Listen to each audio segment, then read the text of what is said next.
Ma Baoli, better known as Gang La, is one of the 4 Grand Marshals leading New York's Pride Parade this year.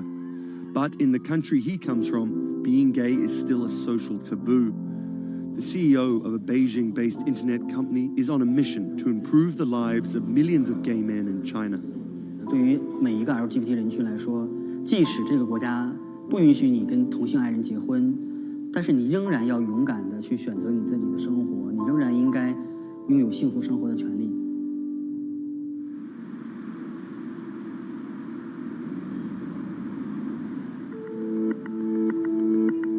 Ma's company Blue City runs an app and a website specifically for gay men. Blued is one of the biggest gay social networking apps in the world, with an estimated 30 million registered users. Unlike most other apps, Blued is more than just dating or hookups. 大家可以在我们这个软件里面找他自己的情感，然后可以阅读相关的内容，然后可以进行一些娱乐，比如玩游戏啊，比如看直播啊等等。Back in 2000, when Ma studied at a police school in northern China, he realized he didn't feel like everyone else. 因为他们都找女朋友，然后谈恋爱，但是我对长得好看的同性的男生，我反而觉得对我更有吸引力。所以那个时候我就到互联网上去找这样的一些资料，然后希望能够告诉我自己我到底是谁。互联网上所有的信息都是负面的，都是错的，就是说同性恋要电击疗法，要被治疗，然后要吃药等等。After visiting some foreign websites with different attitudes to homosexuality, Ma created his own site for a Chinese audience, encouraging people that 他们也是正常的，他们不用自卑，然后也不用自杀。Even though attitudes towards homosexuals are slowly changing in China, it's still a social stigma. The virtual world of Blued, where members can be open about their sexuality, is for most a striking contrast to their real lives. This is live streaming, a function added to Blued in late 2015, right as the internet craze was starting to take off in China. Many self-made stars like Jin make decent amounts of money by receiving audiences' virtual currencies and gifts. 我们不是彼此的初恋，初恋这种事儿多不靠谱啊。For Kyle and Klaus, a couple who have come out, live streaming on Blued means something different. 其实我经常会收到很多粉丝的一些互动的留言，就是类似就是说你们让我们看到了同志情侣之间的一些希望啊，我看到这样的留言我是很欣慰。The government's rules for acceptable content online may shift quickly in China, with LGBT material in a grey area. Many companies feel the chill of the recent internet crackdown, but Blue City still runs as usual. Ma has won the Chinese government's trust by helping with HIV prevention among gay men. A third of the company's staff are dedicated to screening pornographic and politically sensitive content. 我不太多的愿意去对抗，我更多的愿意去对话，去改变他们的想法。我觉得这个可能在中国来说是更有效的。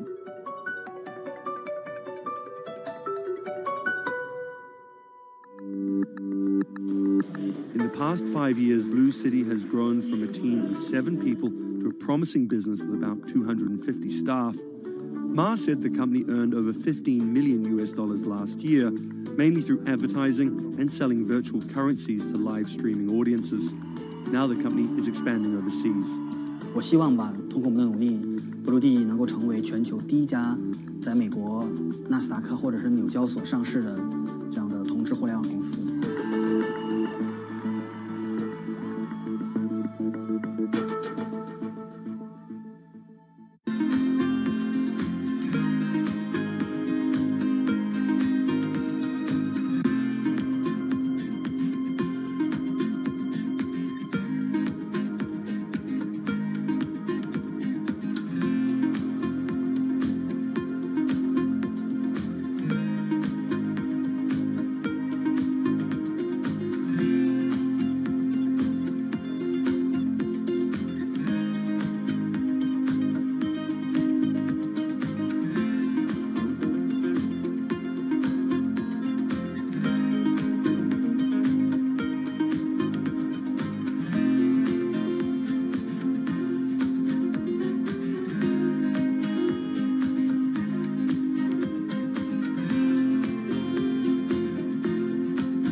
This is Rich Chiga.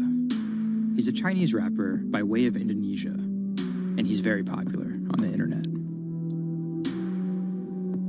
This is Joji. He's a Japanese-Australian singer, and he's also very popular on the internet. Plus, Joji invented the Harlem Shake meme. Let me say that again. This guy, Joji, in the blood bathtub, invented the Harlem Shake meme.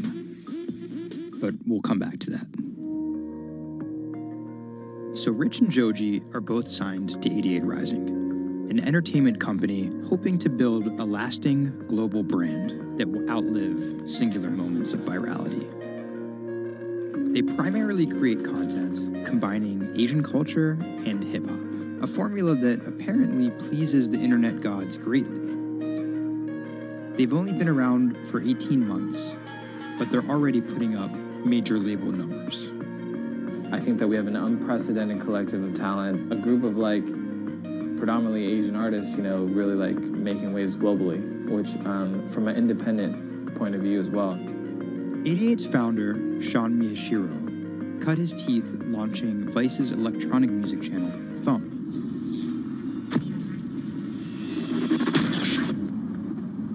But quickly, Sean became interested in life beyond dance music. I knew that after launching a whole content platform that I have kind of the ability and the know-how to do it again, but for what was the question. So Sean moved to the Bronx to start over and figure it out. He couldn't afford an office space, so he worked out of his car at the top of a grimy parking garage. Everything kind of started here. If you look around, this is my environment. This is my serenity, really. 88 Rising was built here. Built on the grounds of LA Fitness residence in a parking garage. I was living in the Bronx. I'm just damn, where the hell do I go? So I just come up here and I I just kind of figure things out every single day. Being okay, what the hell is this thing? Coming here was kind of my own kind of private office, basically. To be honest, I would even go to the bathroom here. I would take pisses here, you know what I mean? It was, it's just too far to go back down there. When I need Wi-Fi, I'd spend a good part of the day at Dunkin' Donuts. Hi, how are you? Can I get a chicken snack wrap? Before 88 Rising officially launched, Sean caught a surprise break in the form of a Twitter friendship with a funny 16-year-old kid from Indonesia named Brian, who taught himself English by watching Rubik's Cube tutorial videos on YouTube. Seriously, that's true. I thought his Twitter was genius, from the future, just crazy. And just the shit that he was saying, the memes he was making. But I didn't know that he rapped or anything like that. I really didn't. And he came up with that stick 2 weeks later. 12 in the morning, pop shells for a living and baby gon' smell blood trail every minute, bro. Dat Stick was Brian's first ever attempt at making a rap song, and it immediately went viral. Everything was great about it. But the one thing that I noticed is the song was hard as hell. Just everything about it, man. Just it was menacing, bro. Soon after the video dropped, Brian signed with 88 Rising. I'll FaceTime with Rich. Sorry for calling you Rich Chiga on my phone, Rich. Brian, he gets super pissed off that he's saved in my phone as Rich Chiga. He's like, dude, am I not a human to you? What's good, bro? What's good, brother? How you doing? Doing great. I did the sound check. How was it? It was tight. So, Brian could definitely rap, but some viewers understandably took offense at a Chinese kid satirizing rap cliches and calling himself Rich Chiga. But if a group of well-known rappers saw the video and genuinely liked it, that could at least help validate Brian as a legit hip-hop artist. Plus, it could be really funny. It was just kind of an idea that I just had on the spot. Everything that rappers say is better and funnier and smarter and wittier. And it's just more entertaining. We just edit it as tight as possible, put it up, and it really worked. 12 in the morning, pop shows, living there. Yo, this nigga got a pouch on and a Reebok pouch. This is the hardest nigga of all time. He said when you come for a chigga like me, that was dope. Like, it's just lit, and I think people will take it as a joke at first, but it's like if he ran with that and kept doing more videos like that, it's just lit. You know, I'd never been to America before, and like all of a sudden, it's like I see like all the rappers that I listen to just like reacting to my stuff, and I was like, what? How did this happen? The reaction video also went viral and even led to a remix of Dat Stick featuring Wu-Tang's Ghostface. I'll get on that track. You know what I'm saying? Yeah. Really, on the remix? Yeah. Oh, you know him? And yeah, the remix went viral too. Brian has since acknowledged the misstep in his name and claims he may change it. But for the time being, he's still Rich Chigga to his fans. An ever-growing global audience, hungry for more releases from emerging talent around the world. I didn't know that it was gonna be this impactful and this important to people, and I'm very thankful and blessed that it has. And every day now that I wake up, it's like it's just like a new mission every day. A major part of that mission involves Joji. Remember the bloody bath guy? He's a former YouTube personality in the middle of a career transition. The sound of this song, Will He, it's like a trap song that you can like slow dance to. Awkward prom shit, you know what I mean? I used to do crazy episodic internet videos. It was going well, and one day it was me and a few friends just in a room. We were casually chilling, and then someone plays the song, and it's brand new at the time. I happened to have a lot of costumes laying around, so I told the other guys, I was like, get in these costumes and let's just dance to it. Like, who cares? We were like, okay, let's just go crazy at the drop. So that video goes up, I go to sleep, and the next morning, everyone's doing it. Like, next morning.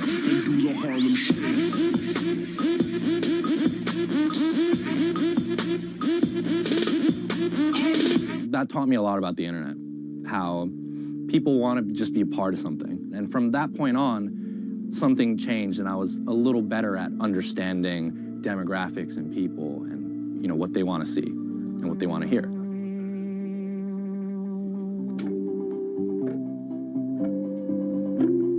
I was friends with a couple other artists who were affiliated with 88, and then I also started to realize that 88 is the bridge between Western and Asian entertainment, and I really wanted to be a part of that. Joji just released the In Tongues EP, his first project as a serious artist. Joji's In Tongues record came out a couple weeks ago.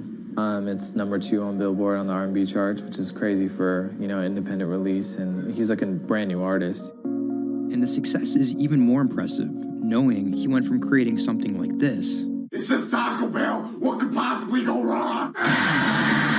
To creating something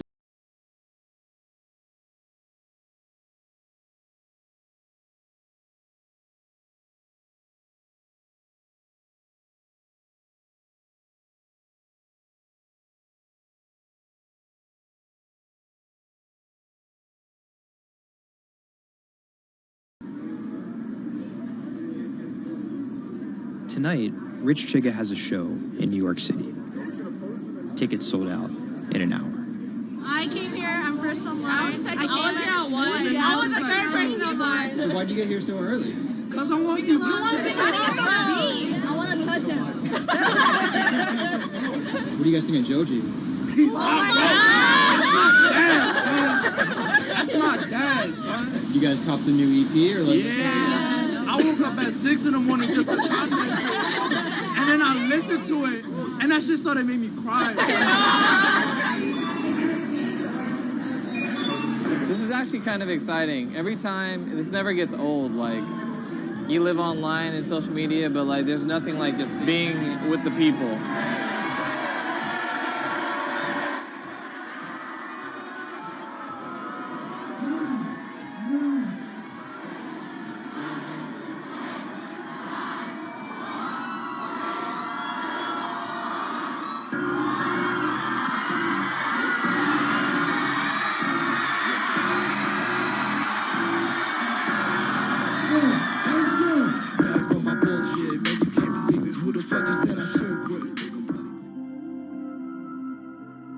More often than not, viral success happens by accident. And then after an appearance on Ellen or Jimmy Kimmel, the creator's star power fizzles out. But Idiot Rising has figured out how to turn potential gimmicks into brands with an actual following that keeps coming back for the next thing. Oh, shit!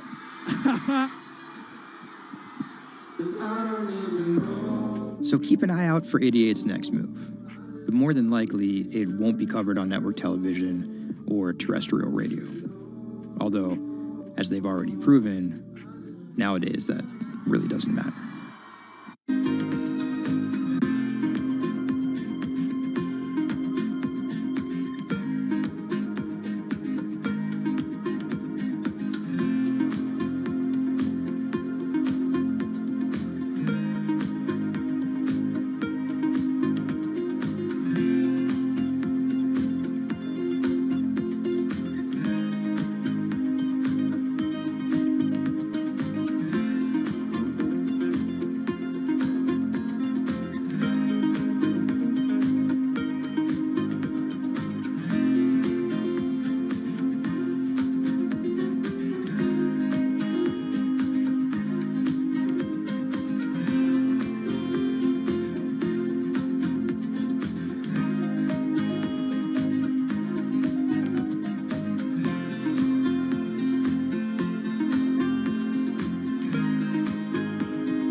Online retailer Farfetch is betting it can shape the future.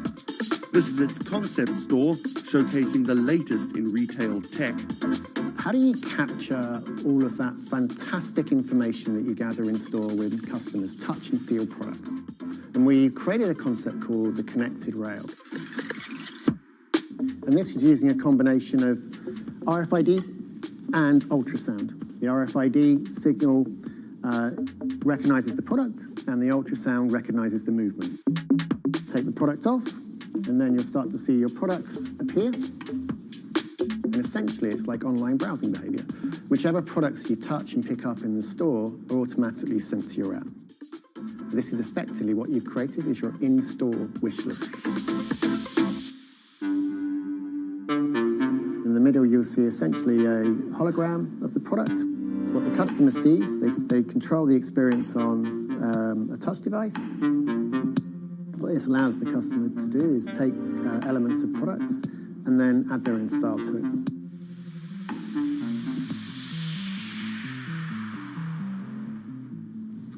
Right, so this is the connected mirror. So in this example, I see my products.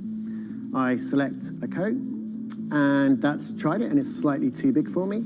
So what I can do is choose an alternative size and send a request to the sales associate, and they'll bring that size to me in the fitting room mirror. You'll also see that we've got some product recommendations here. Crucially, the sales associate's able to push items into the mirror from their device. If you wanted to, you could simply use the mirror and pay and go. Your items would then be packed and dispatched to you afterwards.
Do you want me to turn you so you're looking outwards?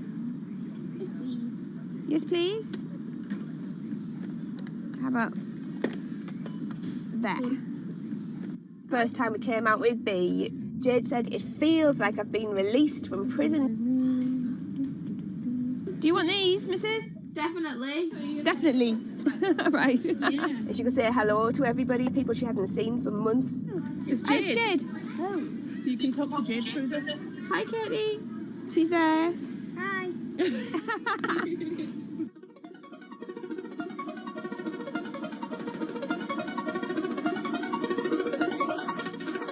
Every time anyone's seen her, they want to know why she's there. And it's kind of the opposite of when you're in a wheelchair and people see you and they kind of go, oh, should I look? I don't know what the right protocol is. When there's a tiny robot with its bright little eyes going around just looking happy everywhere, it really opens you up for conversation. You've got some friends here, look.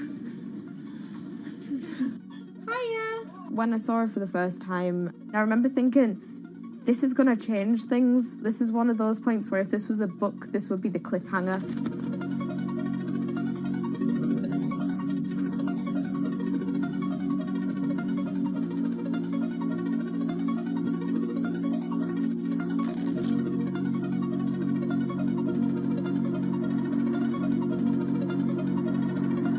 condition called Ehlers-Danlos syndrome, which means that I have a lot of dislocations, there's a lot of pain, and a lot of seizures and whatnot. So I can end up on my own in my room for long periods of time.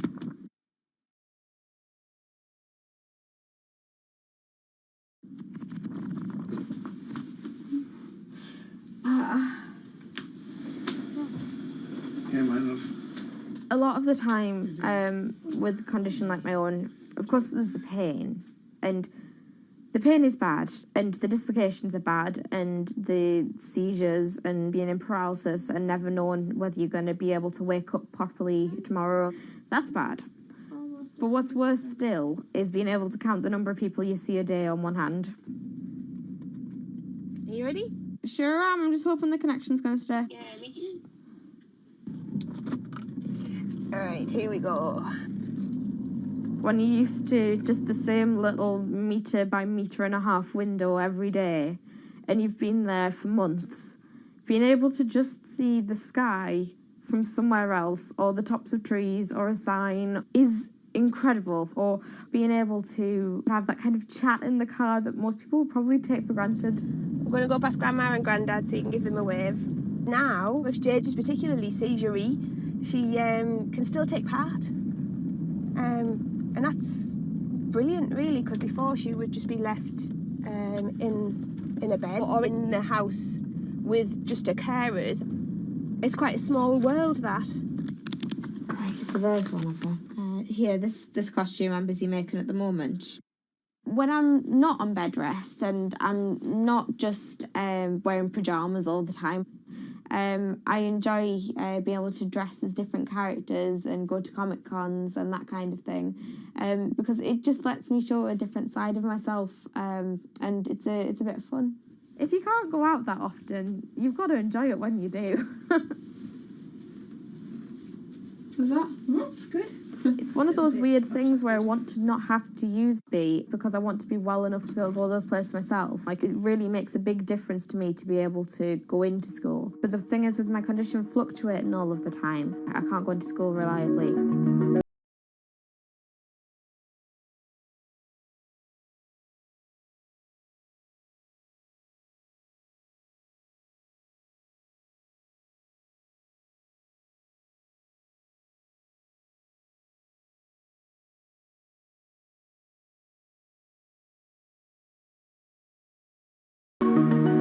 Today's the first day that I've been in school via B, and so far it's interesting. Still a few little things that we need to work out, but for the most part I think it's going fairly well.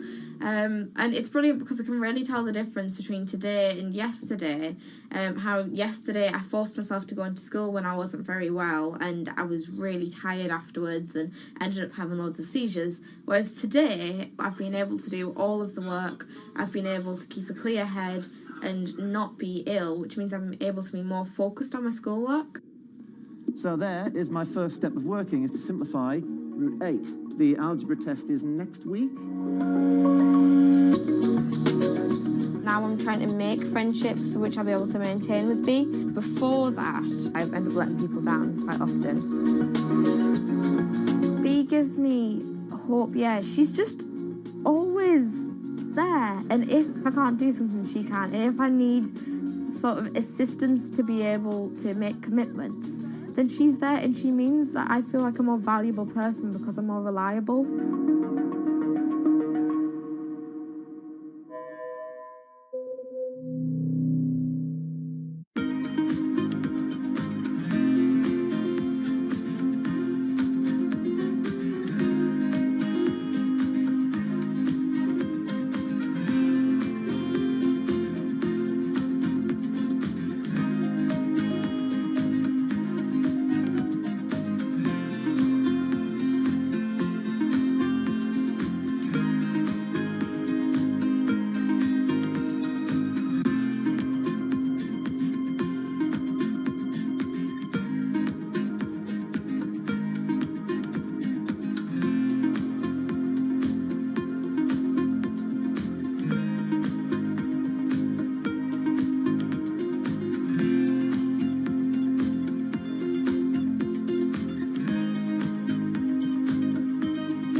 When it debuted, the 4G wireless we have today allowed people for the first time to hit the road and explore unknown places with only a smartphone for directions. When 5G arrives, it could enable driverless cars to take us there as well. 5G stands for fifth generation mobile networks or wireless systems. It's insanely fast and can accommodate a lot more connected devices. But the reason it's being called revolutionary is because 5G will allow connected devices to speak to each other as well as people. Right now we're living in a world where really it's a one-way experience. That's Bloomberg tech reporter Ian King. The network talks to your phone, you look at your phone and access data, then you send something back to the network. What we're being told about 5G is that really for the first time we're going to see machines communicating with each other over mobile networks in a meaningful way. 5G could end up being 100 times faster than what we have now, with speeds that could reach 20 gigabits per second. In plain English, that means downloading a full-length HD movie in seconds. 5G will also increase total bandwidth, which we will need in order to accommodate the growing Internet of Things.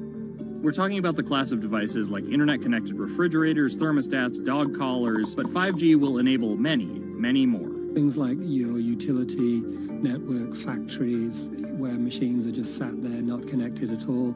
Suddenly they're all going to be connected. Suddenly we're going to be able to have real-time monitoring. Other things like cars, like utility poles, like your light, the light poles. But perhaps the biggest advance will be a huge reduction in communication lag time, known as latency.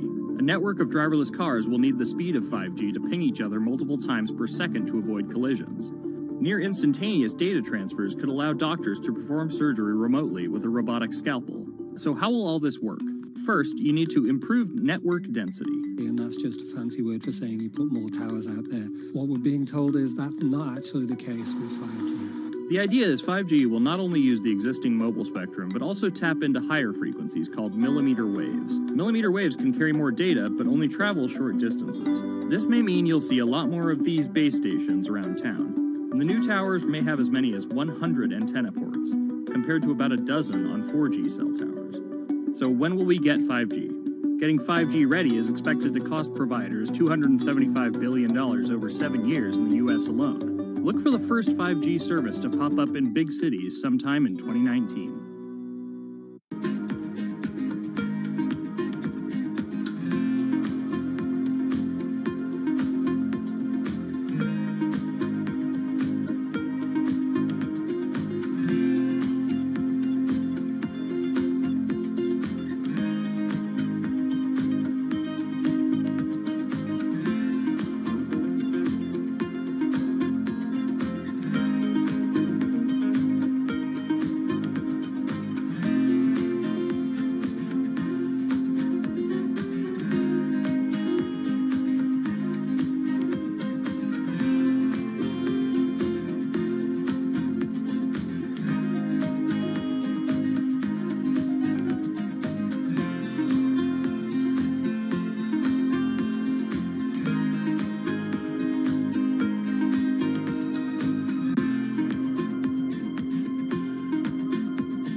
The cubicle represents a tyranny.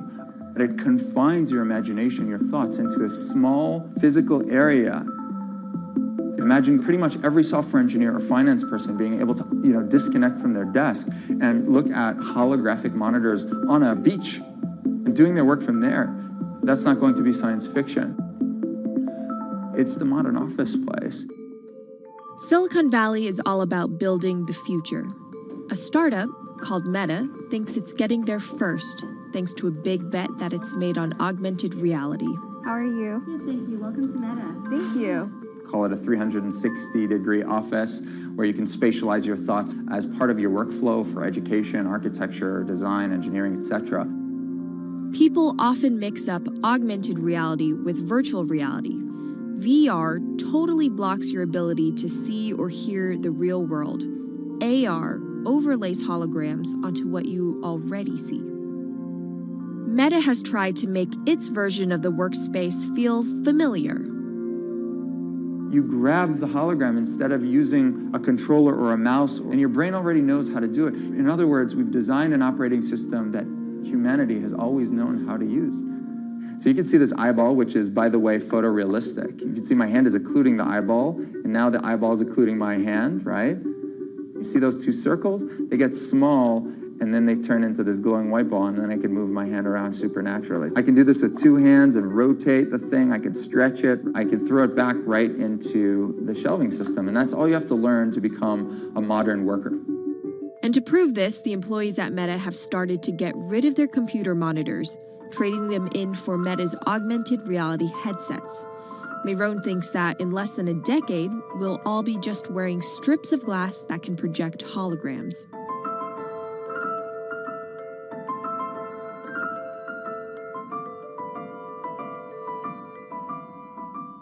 In the early 80s, everybody had computers on their desktop, but no one was using them because they had a lot of work to do. So they were still using typewriters. And at some point, the CEO took all the typewriters away and everybody was forced to use their computers. So it's very exciting to see a new generation of technology, a new paradigm. I consider us like pioneers in the holographic wild. I'm pulling up my browser with my hands and sending out emails to colleagues and just kind of really acclimating to the new environment.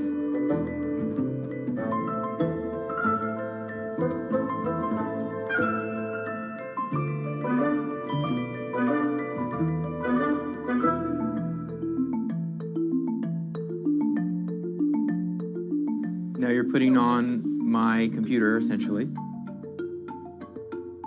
Our digital lives live on our phones. We have all of our pictures and notes and all these kinds of things.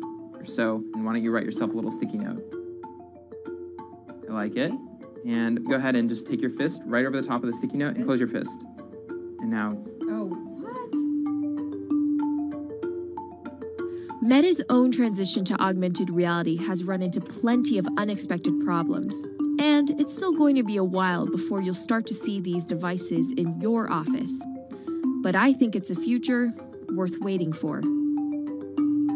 If we could see these holograms between us, we will have been able to share our work with one another more naturally, more efficiently, and more productively than ever before. Humanity will have evolved slightly.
This is Hatsune Miku, Japan's sensational virtual pop star. She's released over 100,000 songs in multiple languages and performed sold-out concerts around the world. Her image has appeared in games, on TV, in car races, and is even etched on the side of a Japanese space rocket. I came for Hatsune Miku, Carlos. She's Lady Gaga's favorite digital pop star and opened shows for her in the US 3 years ago. Tens of thousands of fans attended her exhibition and live shows near Tokyo recently. 理想のアイドルっていうとどの曲でもミクはすごい綺麗に歌ってくれる。他没有缺点啊，没有任何让我们感到不开心的一些新闻。She's everything to everybody. That's probably why she's so popular. Miku's creator Hiroyuki Ito and his Sapporo-based company have been developing the virtual diva for over 10 years. 初音ミクとはキャラクターとしてすごくYouTube とかで検索するとたくさんの初音ミクが出てくるんですけども、元々の初音ミクのその原点は歌声を合成するソフトウェアなんです。Both the software and character are named Hatsune Miku, meaning the first sound of the future. Originally based on Yamaha's Vocaloid technology, Miku the software has a sound bank containing voice samples and a huge array of tools. You input the melody and lyrics, then Miku the character sings them.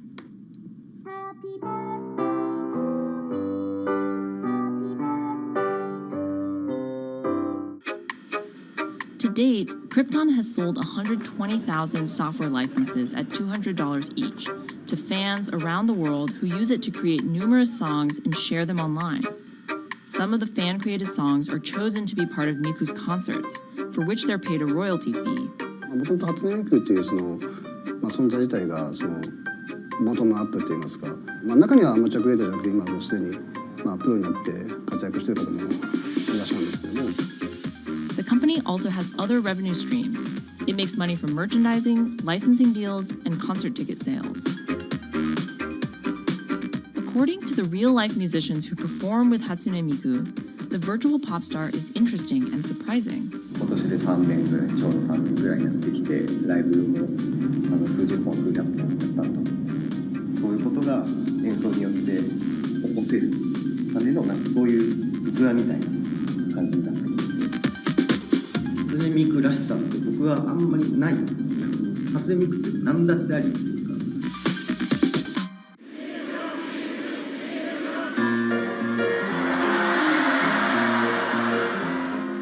For Ito, Miku has the potential to change the way we think about music. そういう新しいそのテクノロジーによって新しい音楽のあり方っていうものを模索していきたいと思っていました。And for her fans, it goes even further. ミクって魂がないので、だからみんな魂を作り上げるために存在している。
Now, there are a lot of fitness gadgets out there. In my quest to get fit, I tested 17 of them over the last few months. At least one personal trainer I know was a little bit skeptical. Yeah, I've been watching these new technologies come to the market for almost as long as I've been a personal trainer. They're just tricks and tropes. They're not much different than the Bowflex machines or, to be honest, the original Jane Fonda workout video. But some of these gadgets that are just coming to the market do so much more than what they used to do, just tracking your activities. Out of all of them, this chest strap was my favorite. It comes with a robot coach that points to the future, one where you might not need a human trainer at all. And it works like this. You wear the chest strap so that it can read your heart rate, and that connects to Move's free app that talks to you. Welcome to Move Heart Rate Hit Outdoor Running. Let's get moving and warm up in Zone 2. Move's computerized coach tells you what to do at that exact moment, whether you're running outside or you're doing body weight exercises indoors. Swing your arms faster to get your legs moving quicker. Let's crush this round. And by reading your heart rate, she knows exactly how hard you're working. She keeps you honest. Way to go, you are in the target zone. Keep pushing, you're almost at the end of the round. Don't give up. I've been running for 7 years now, and my biggest problem is that I never push myself hard enough. I end up going on the same slow, comfortable 30-minute jog, but the Move HR Burn blasted me out of that rut. By the end of these half-hour exercises, I was drenched in sweat in a way that I never am when I work out alone. Training with a real person is great, whether that's your group instructor or your coach or your personal trainer. But humans, they're expensive. For the rest of us, this $60 gadget is all you need.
what does it take to change the world?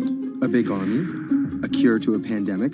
A revolution? All of these take either a lot of people, thousands of hours, or massive amounts of space. But for Julian Assange, all he needs is one room, an internet connection, and the world will listen.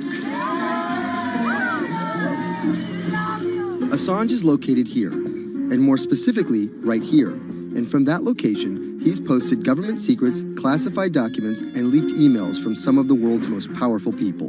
And in doing so, has been labeled a hero, a villain, a nihilist, and everything in between. This is how an Australian programmer sequestered in the Ecuadorian embassy in London became one of the most influential and notorious people in the world. Born in 1971 in Townsville, Australia, Assange has always been on the move. Living in over 30 homes by the time he was in his mid-teens, Assange, along with his mother and half-brother, finally settled down in Melbourne. His introduction to hacking started at 16 when he was given a Commodore 64, which he attached to a modem.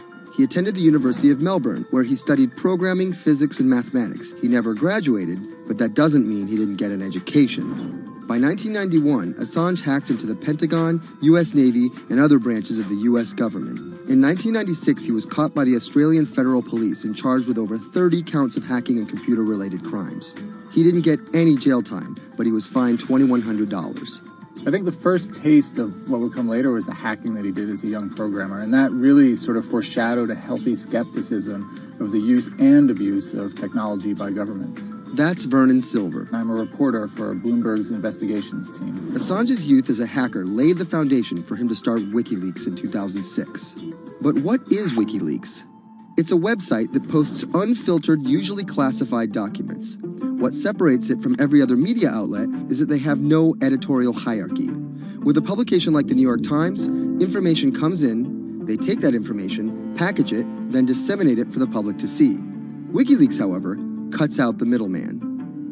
WikiLeaks gathers information, most of it given to them anonymously. So what they're doing is really very simple. They get the information in one end from who gives it to them and out the other with sometimes minimal interference. Julian Assange is the leader of that, the mastermind, the creator, and really, because he thinks of it as a journalistic enterprise, the editor-in-chief. But every story starts with a source, and Assange has some unconventional sources. Julian Assange does not hack as far as we know. He is the recipient of people who are either insiders who give him secret documents or hacked emails from a foreign power. That's Eli Lake. I am a columnist for Bloomberg.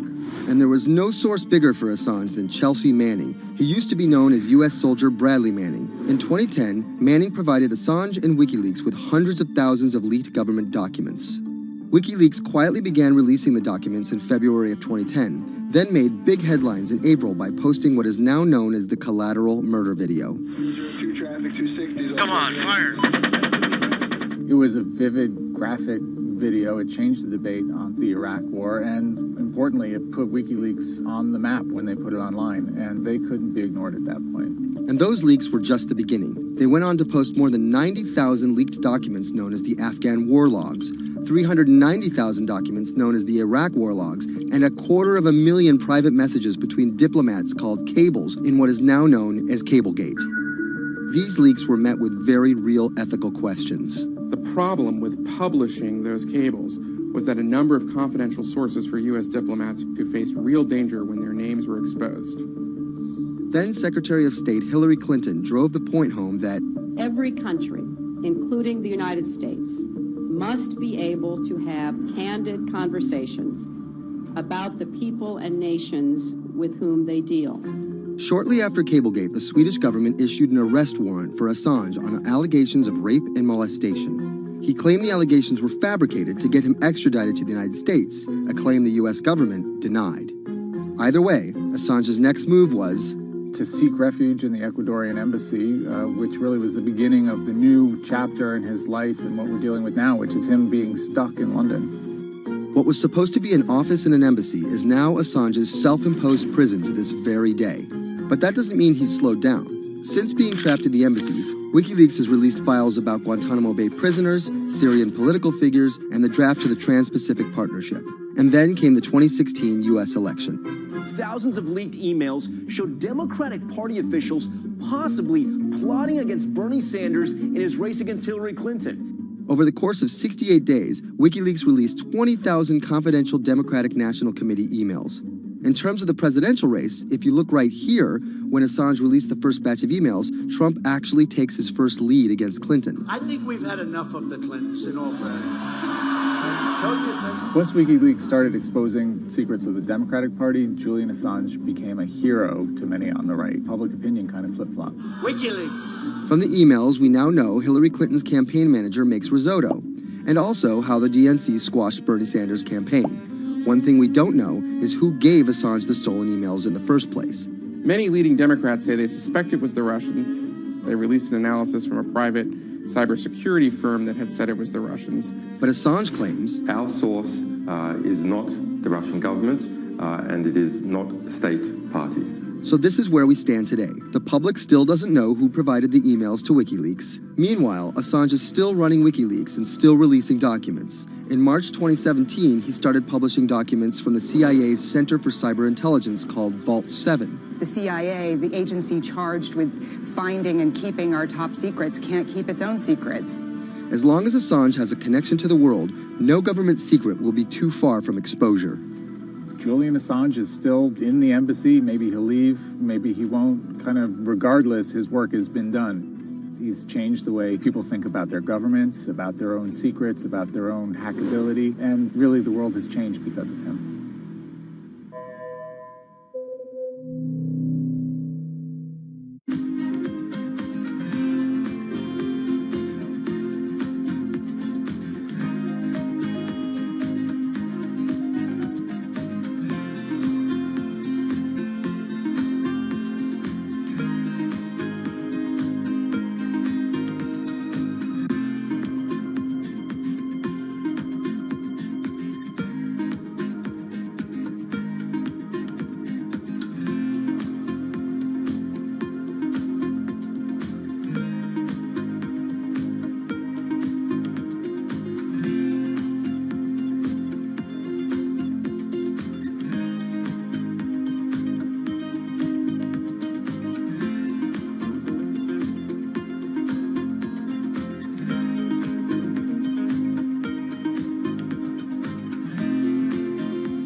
Expose everything you won't admit. And action. This entire video is based on a true story. When I do like motivational speeches or even tell myself like, love yourself and you should love yourself. This is Lily Singh, But to fans all over the world, she's the YouTube star Superwoman. What up, everyone? It's your girl, Superwoman. I know we can change the world for the better, one positive day at a time. My parents now know what I do. They didn't know what I did for a long time in the beginning of my career. I was just making videos in my room. They had no idea. Mom, Dad, have you seen my keys? I can't find them anywhere. Because you're always on phone. Until someone called them, like a family member from another part of Canada, was like, Canada, is your daughter making videos? And the mom was like, I don't know, Lily, are you making videos?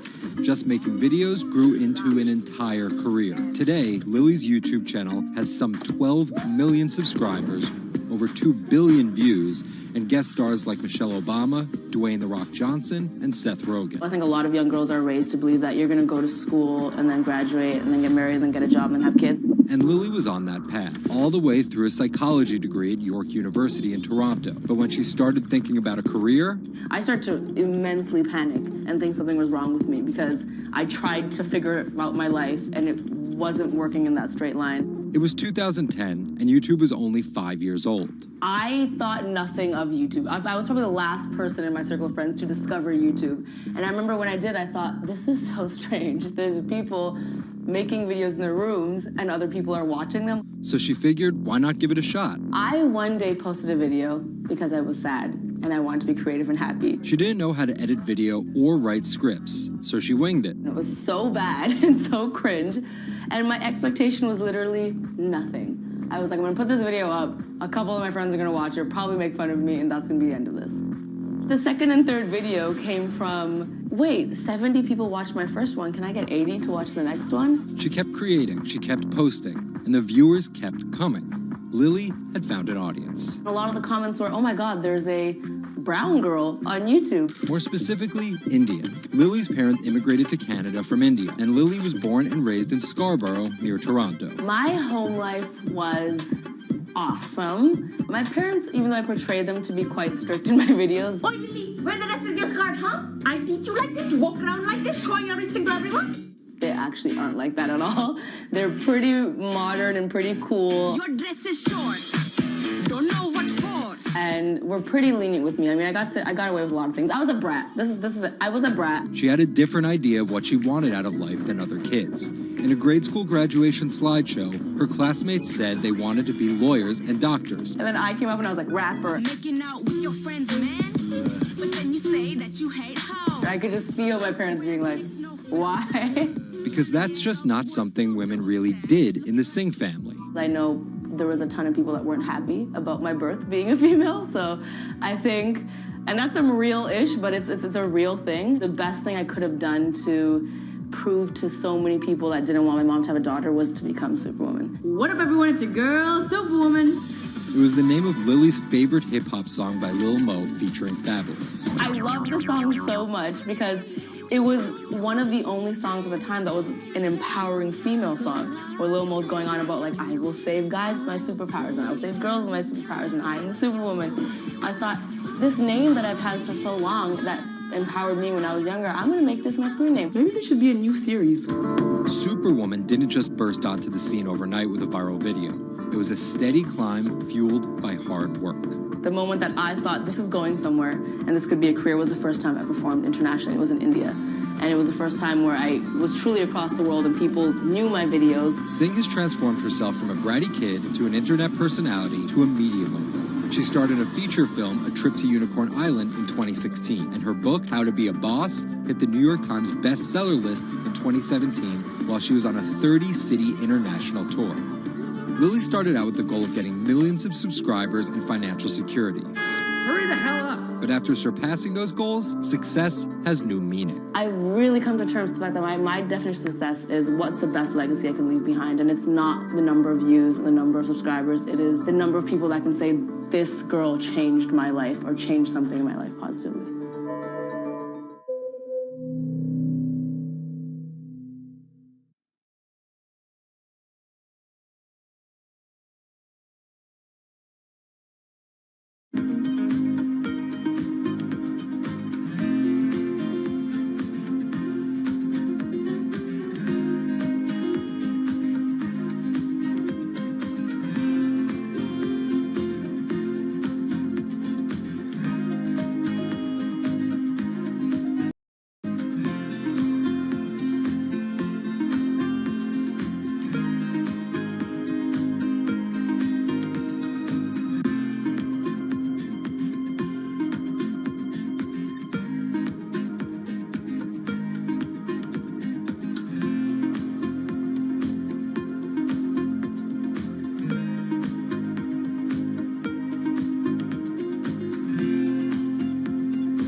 CTE is often found in the brains of deceased athletes, military veterans, and others with a history of repetitive brain trauma.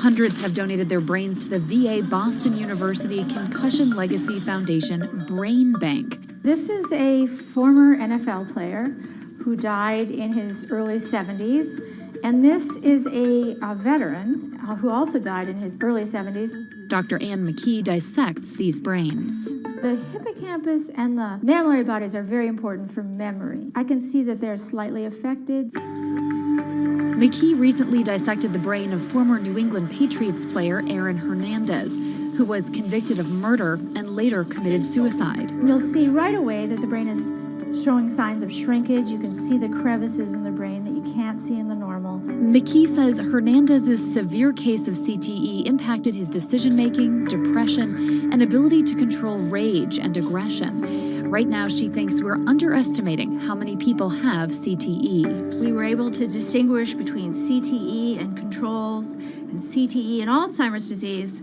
The next question is, can we do this in the blood, and can we do this in living people? And we aren't there yet with those answers.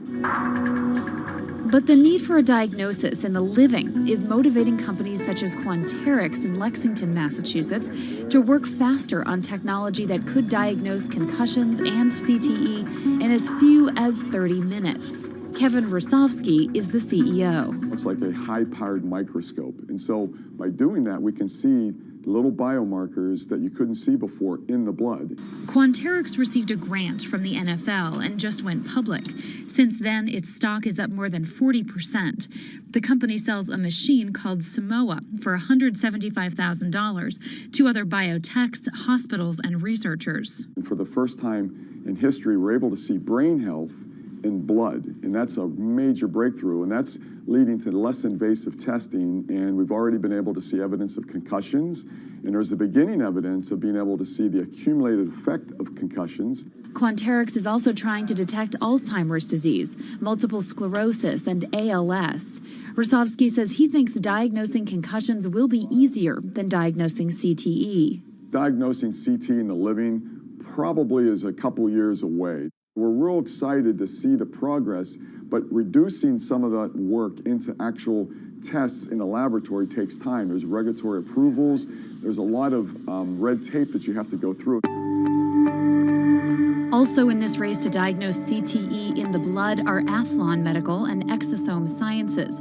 And New York's Mount Sinai Hospital is scanning for the disease in the living. But it's just one step in a series of questions for those with serious head trauma. There's still no cure for CTE. Even if we had a great idea for a treatment, there's no way to test whether it's effective or not. So that's the enormous advance that we'll get if we can develop a biomarker for this disease. In Boston, Ann Mostu, Bloomberg News.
Wine is a $300 billion global industry where one person's opinion can make fortunes or break them. That's because of this man, Robert Parker, and his newsletter, The Wine Advocate. For 3 decades, he dominated as the world's most influential wine critic.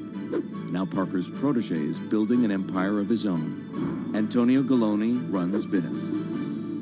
Antonio, tell me, what are you trying to build at Venice? Well, at Venice, we started with the idea in 2013 of building a world-class platform. We have a database of about 250,000 professionally written reviews. On Delectable, we have 7 million user reviews. Through Delectable, we also have a partnership with Whole Foods and several other partnerships that we can't announce just yet. And when you put that all together, what we have is something that no other company in our space can even come close to. Do you think of yourself as the next Parker? Not at all. Why? Because Steve Jobs said you can't live your life trying to be somebody else. So he's one of my biggest influences, and I've never wanted to be a replica of somebody else because a replica is never as good as the original. Bob is a genius, fantastic, one of a kind. We're going to be something completely different, and I have no desire to be some version of somebody else. Different in what way? Every decision that I've made at this company is completely anathemic to what Bob did with his company. I want our writers to be partners. All of my senior people are locked into the company. They all have equity or they have a path to equity based on business results. That's something that we never had at Parker. Our benefits are world-class, and everything that we've done at Venice is completely different from that model. When Steve Tanzer, who is the most experienced active wine critic in America, wants to work with us, that says something.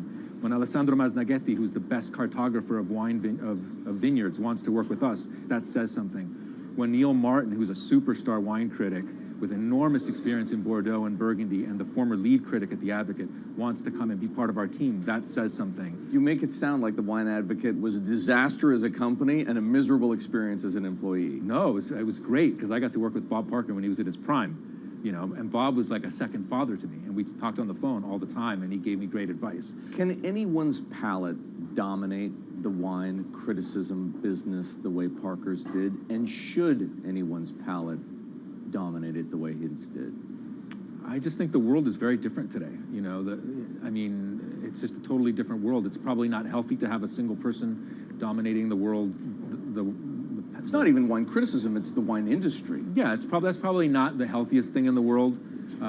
But I think that there's just such an opportunity right now with social media and technology to reach such a massive number of people that I think it's possible that 1 or 2 people will actually have more influence than Bob Parker did, because they will, again, this goes back to your first question, not trying to be a version of somebody else. You see this in sports all the time. It's like, oh, well, nobody will ever beat this record. And then somebody comes along, you know, it was like tennis, Pete Sampras. Nobody's ever going to win as many Grand Slams. Now you have 2 guys who are ahead of that and 1 knocking on the door. And so I think a lot like that. You're a former investment banker. How does that inform and influence what you're doing and what you've done? My generation has had to deal with a lot more challenges. That's why I think we're actually much better poised for the future. My first job in finance, the first thing that happened was long-term capital, 1998. Then the tech bubble melted down. Then there was a mutual fund trading scandal. You know, that was all like within about 5 or 6 years. And these are the things that I had to deal with as a young executive. My peers who were 20 years older didn't know how to manage in crisis. They'd only seen Black Monday. They'd just been in a big bull market. It's very different. So I'm very lucky. People of my generation or a little bit younger have actually had to deal with a lot more crises. I think that's actually good for learning how to cope with challenges in business. From the outside, it kind of looks like you're trying to demolish the house that Parker built, right? You left The Wine Advocate. Yeah. You merged with one of his chief rivals. Yeah. And you just hired his successor, Neil Martin. Mm-hmm. So are you? I think what that says is that all the best people want to work at our company. And that's really what we strive to create starting in 2013. We wanted to create a world-class company that would attract the best-in-class talent, and not just on the content side, on the technology side, on the digital side, our office, and at every level, what we're trying to, we only hire superstars, and we're looking for those superstars.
the world of professional wrestling, there's something called a swerve. Hulk Hogan has betrayed WCW. Some examples. These tag team partners are called babyfaces, or the good guys. Then one of them swerves when he super kicks his tag team partner in the head, quickly assuming the role of the bad guy, or what the wrestling world calls the heel. Are you kidding? What a despicable act that was! Or a match is almost lost when, what's that? The superstar wrestler appears out of nowhere sprinting down the aisle to save the match. That's the Warriors music! That's the Ultimate Warrior! That's a swerve. So it should go as no surprise that World Wrestling Entertainment, known as the WWE, the most popular brand of sports entertainment in the world, is prepared for any swerves that come their way. So here's the story of how the WWE learned to see the swerve coming.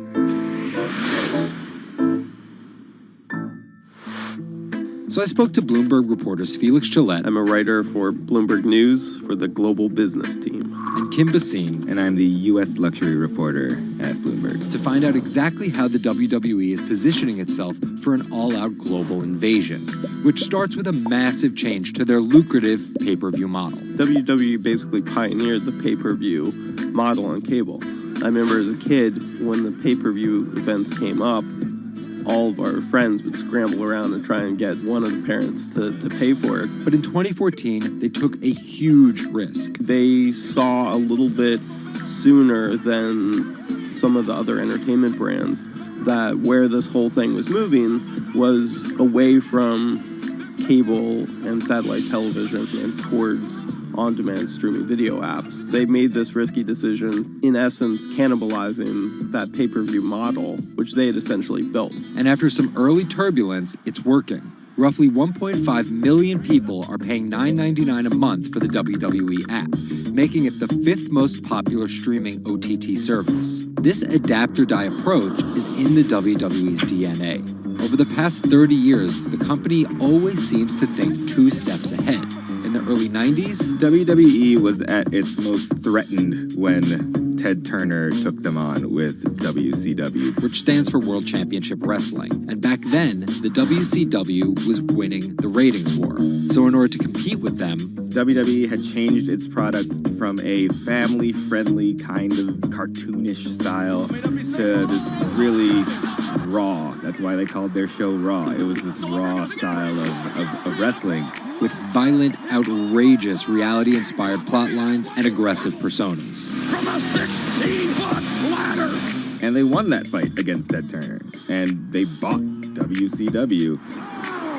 The early 2000s ushered in an era of testosterone-driven programming aimed at the red-blooded American male. Bra and panties matches, and people smash each other over their head with like barbed wire bats and things like that. Until 2015, when WWE fans started a hashtag Give Divas a Chance. Since then, WWE has hired 40 more female wrestlers, and that growing cast of female characters was part of a much larger plan. They started to try to appeal to a broader set of people. Let's attract more female fans. And after we've attracted more female fans, let's attract more international fans. They're broadening their base, and they're doing that in large part to make it more advertising friendly. And not just friendly to advertisers. They're trying to build up their fan base in China. They're trying to build up their fan base in Europe. They, already have a pretty good fan base in India. India is a place where they already have an established wrestling culture. Because of the gigantic Indian wrestler, the Great Khali. But there's still a lot of work to do. While the WWE set a revenue record in 2017, only 30% of it is coming from an overseas audience. And there's one person whose responsibility is to grow that number. The buck eventually stops at Vince McMahon, no matter what's happening within WWE. Yeah, he's a very controlling guy, and it's a very, very, very tightly scripted company. And that goes all the way down the board to the big stars' entrance music. And their outfits and things like that. So with a CEO like McMahon always planning 2 moves ahead and an aggressive push into multiple international markets, a big issue is money. It's hard to do all those things simultaneously without committing a huge amount of capital to it. And that's where the WWE becomes an attractive company for buyers. Potentially, one thing that could happen with WWE is they could benefit by being acquired by a bigger technology or telecom company, an Amazon or Facebook or or a 21st Century Fox. So with a market cap of $2.8 billion, the advantage of owning 100% of their own content, and a rapid consolidation spreading throughout the entertainment industry, it looks like the WWE is well positioned, even if there are swerves ahead. Our world is changing. Every day, it changes a little faster. Some changes are too small to see. Others, too big to handle. Sometimes, change feels slow. So slow, we don't even notice. Other times, it happens all at once, and we can't keep up. For our climate, change means many things. And between too small to see and too big to handle, there is a whole world of difference. The clock is ticking. This is Bloomberg Green. Saving the seas. This week, the deep-sea diver who stopped writing the ocean's obituary to find a solution. Enric Sala tells us why the next 10 years matter most. And globalization needs to get greener. Shipping accounts for nearly an eighth of all transport emissions. How can the industry clean up its act? Plus, protecting coastlines comes at a huge environmental cost. But one Israeli startup found a way to keep the sea out and the animals in. From London, I'm Anne-Marie Hordern, and this is Bloomberg Green.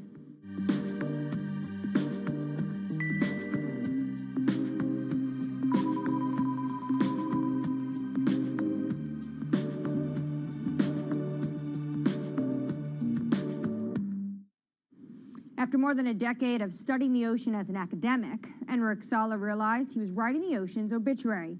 He quit his job and became a full-time conservationist. As an in-house explorer for National Geographic, he's clocked more than 5,000 open water dives. He's also founded Pristine Seas, a project that combines exploration, research, and media to lobby countries to protect their oceans. To date, it has helped create marine reserves equivalent to half the size of Canada. I spoke to him about his mission and why it's so urgent. The state of the world's oceans is really bad. We have lost 90% of the large fish in the ocean. Sharks, groupers, cod, tuna. More than half of the fish stocks are overfished, which means that we are taking them out of the water faster than they can reproduce. More than half of the ocean is affected by industrial fishing, and global warming is killing coral reefs all around the world. The ocean is in a trajectory of decline.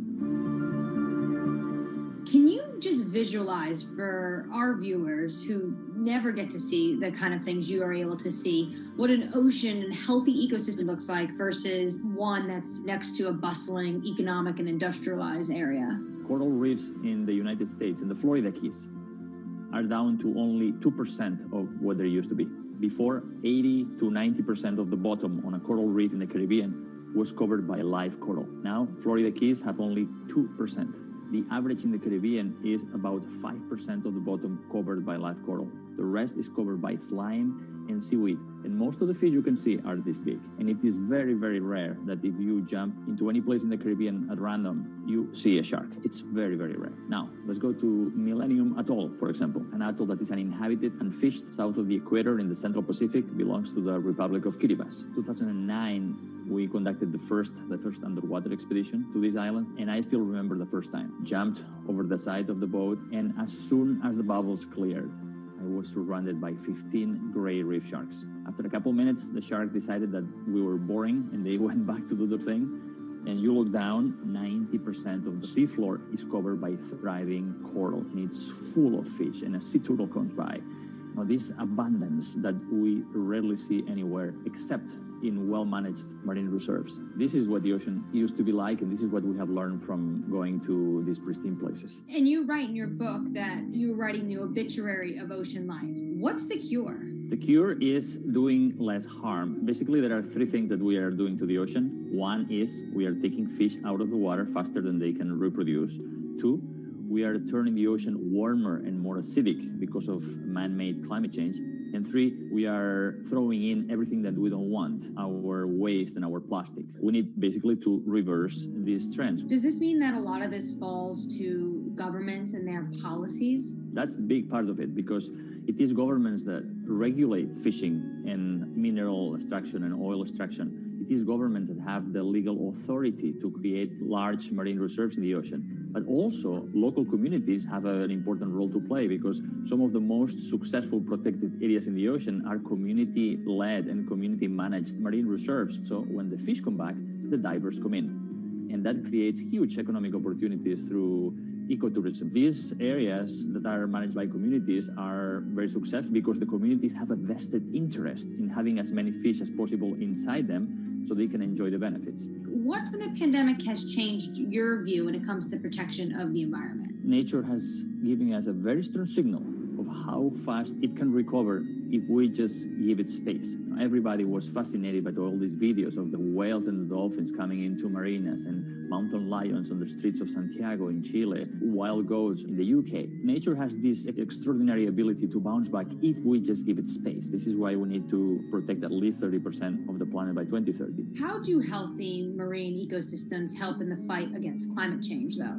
Most people see the ocean as a victim of climate change, but the ocean can also be a solution because we know that the more life there is in the ocean, like big fish and big whales, the more these organisms help to make the ocean productive and absorb more CO2. The kelp forest, seagrass beds, all of these are important ecosystems in the ocean that are similar to the forest on the land that capture a lot of our carbon pollutions. What are you most excited about in your field? We have 10 years to fix this problem. Global fisheries catch is going down, stocks are collapsing. Business as usual means that by 2050, 90% of the coral reefs are gone, that most commercial fisheries have collapsed. That affects food security, that affects migration of people. We have 10 years to get to peak greenhouse gas emissions and then go carbon neutral by 2050.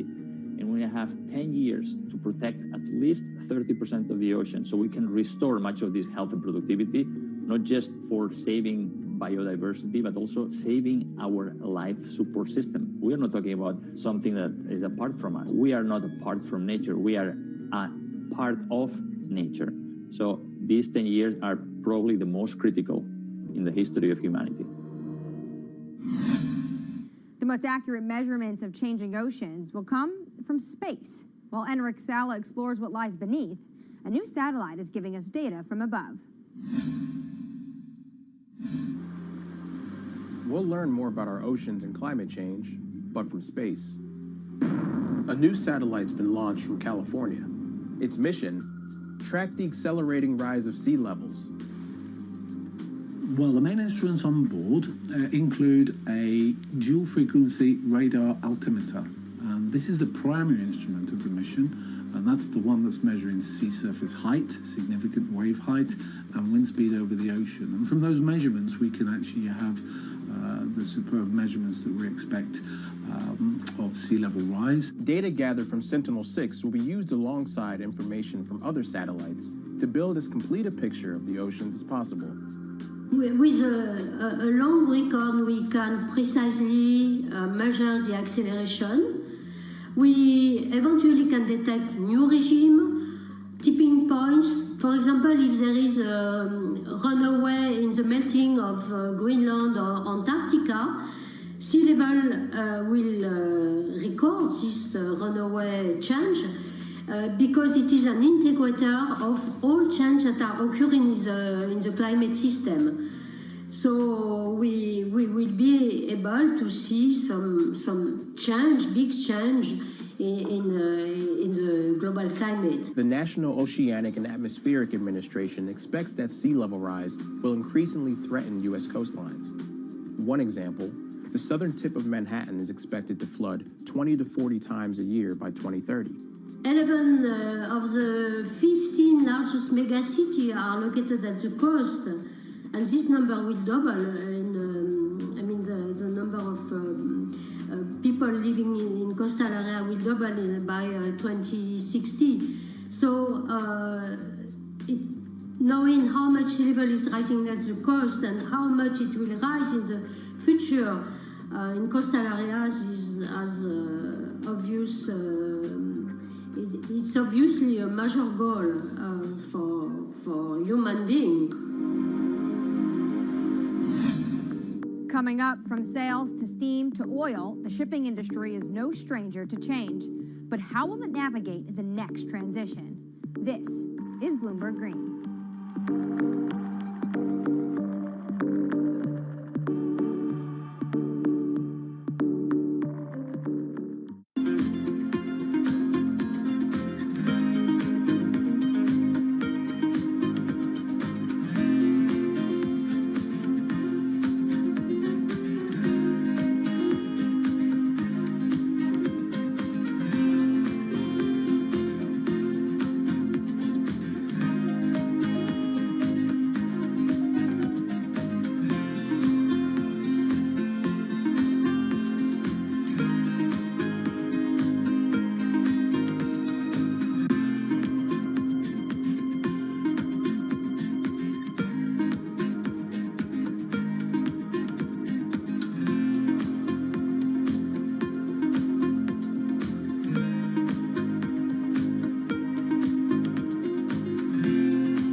From Bloomberg's European headquarters in London, I'm Anne-Marie Hordern. This is Bloomberg Green.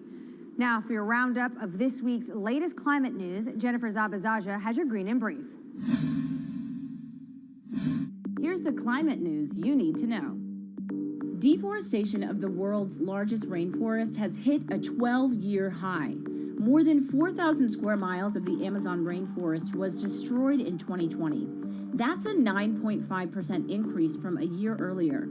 Government data shows that destruction has soared since President Jair Bolsonaro took office and weakened environmental enforcement. The Amazon is home to millions of species and plants and is critical in the fight against climate change. Bitcoin is hitting all-time highs, but at what cost to the environment? The cryptocurrency is energy intensive, and there are concerns if it becomes mainstream. According to MIT, back in 2018, Bitcoin's carbon footprint was almost as big as Portugal's. Want to get better at tackling climate change? We'll hire more women. That's according to Bloomberg New Energy Finance. Firms with 30% or more women in top jobs tend to perform better when it comes to the environment and are more likely to set clear climate goals. Shopping online is more popular than ever now, but the price of convenience is measured in CO2, and more deliveries means more fuel burned and more packaging wasted. So what can companies do? Well, many are becoming more efficient and sourcing more clean energy for their data centers and warehouses. And England's farmers will be paid to go green after Brexit. As European subsidies are phased out, they'll get new money to encourage them to produce healthy, sustainable food. Poor farming practices are one of the leading drivers of water pollution and the loss of biodiversity. I'm Jennifer Zabazaja in New York. Anne-Marie, back to you. The shipping industry is more than just the grease on the wheels of globalization. It's its chief enabler. 11 billion tons of goods are transported by ship each year, the biggest contributors being 2 billion tons of oil, 1 billion tons of iron ore, and 350 million tons of grain. According to the International Chamber of Shipping, 80% of Europe's imports and exports happen over the seas. And for such a vast industry, it also contributes its fair share of emissions. Shipping makes up 12% of global transport energy consumption. So how does it clean up its act? Earlier, I caught up with Bloomberg Green reporter Laura Milan about just how big of a challenge this is going to be for the industry. One of the main issues is size. So about 90% of the world's cargo is moved by ships. So obviously changing such a huge industry is not going to be fast and it's not going to be easy. The second issue has to do with technology. So ships obviously travel for many days at sea. It's not as easy for them to refuel as it would be for a car, for example, going on a road. And the sector still hasn't found a technology that's economically viable and that's zero emissions and equivalent to the electric batteries for cars, for example. But actions are being put in place to make the industry a bit more environmentally friendly. Walk us through those steps that they're taking. That's it. So there's a first step that would involve using low emission fuels or biofuels that would significantly reduce the existing emissions. And then at a regulatory level, when it comes to the policy and the governments, there are steps being made as well. I would say that the most significant ones come from the European Union, which started to track emissions a few years ago and is now looking to include shipping emissions in the emissions trading system. So that would significantly reduce and help calculate the emissions from the shipping industry. Now, China is taking similar steps. So at the moment, regions need to report shipping emissions to the central government.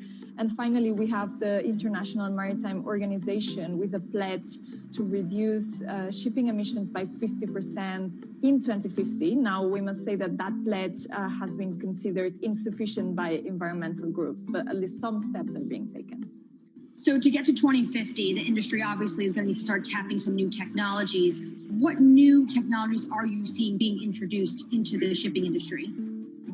So we have seen pilot technologies being developed for years now, but what's interesting about this current moment is that we're seeing big players invest in these technologies that are not yet economically viable, but that one day might be. So for example, we are seeing earlier this year, the world's largest agricultural commodities trader, Cargill, saying they will invest in attaching sails to their ships so they can make any technology that they run their ships on more efficient. Similarly, we have seen a spin-off of Airbus, the aeronautics company, developing a similar application with kites. We have been following also developments in hydrogen.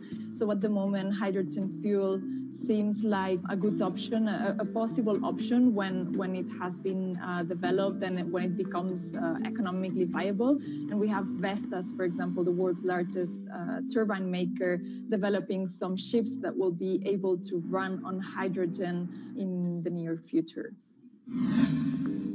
Coming up, rising sea levels means humans need to get creative when it comes to coastal defenses. But how do we protect both ourselves and the environment? One Israeli startup may have the answer. That's coming up next. This is Bloomberg Green.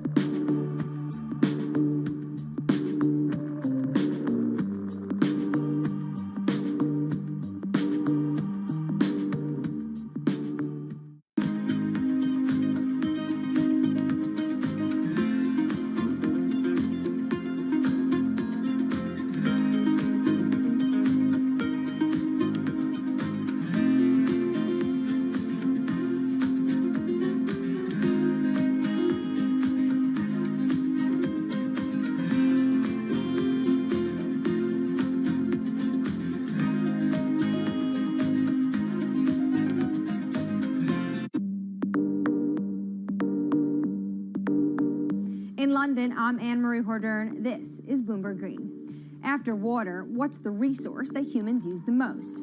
It's concrete, 3 tons a year for every person on the planet. And engineers estimate it's used twice as much as all other building materials combined. And it comes with a huge environmental cost. Concrete, not just in cities, it's a common feature on our coastlines too. And that's taking a toll on biodiversity. But one Israeli startup has found a way of making sea defenses stronger and encouraging life to thrive.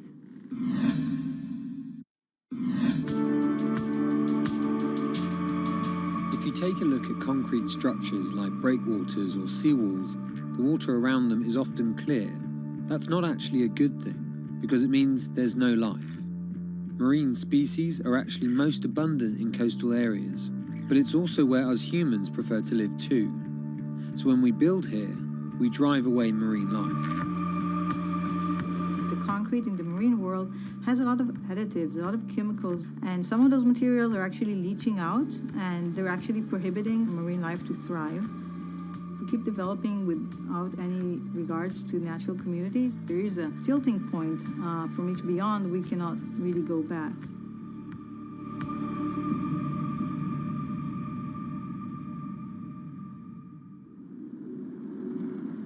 In the coastal city of Tel Aviv, an Israeli startup wants to revolutionize our urban coastlines. Their sea defenses are transforming lifeless man-made structures into teeming ecosystems.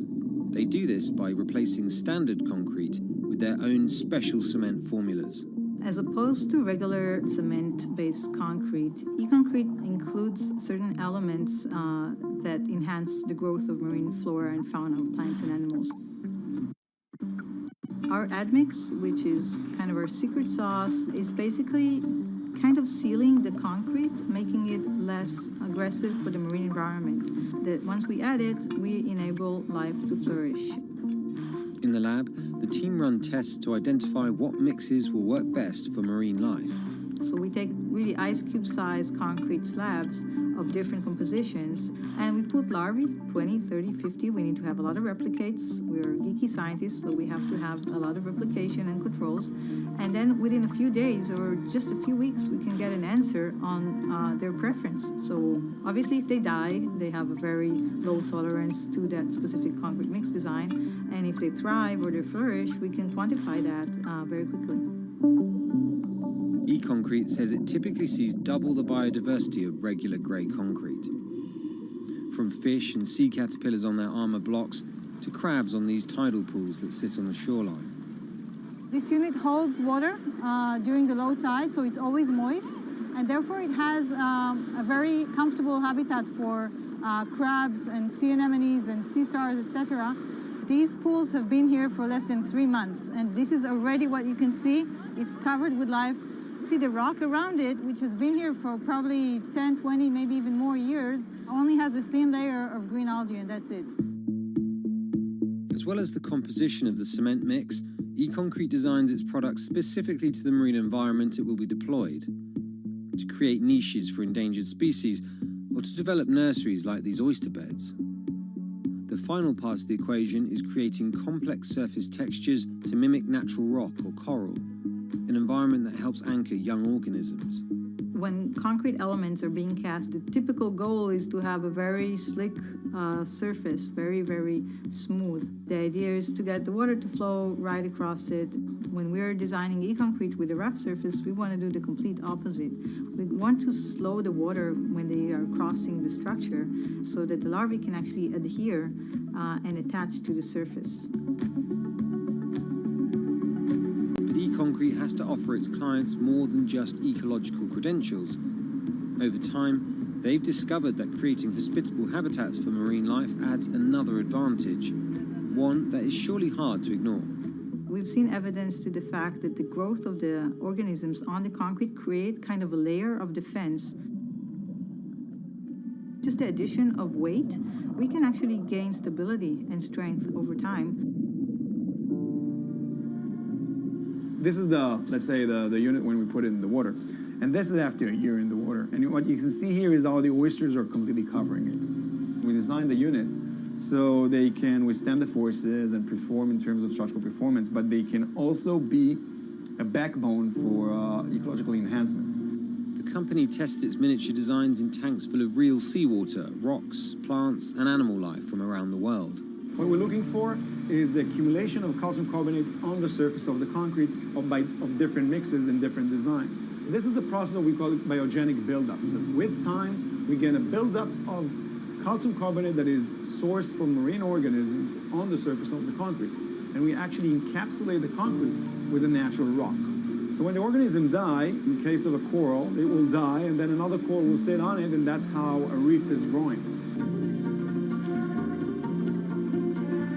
The hope that our man-made structures could become stronger over time also means better economics. The units require less maintenance and could therefore stay in the water for longer. E-concrete, though, is just a few years old, so it needs more time to really quantify the longevity of its products. But the company are certain their products are better for the environment, and not just in terms of improving biodiversity. We're kind of trying to offset some of that immense carbon footprint of the concrete industry. Construction is responsible for about 11% of global carbon emissions. By adding a biological crust to their products, e-concrete prevents some CO2 from being released into the atmosphere. For every kilogram of calcium carbonate being created by those marine organisms, we're offsetting 120 grams of CO2. So think about building a port infrastructure or a city waterfront that is an active carbon sink. I think that's a great advantage of the technology.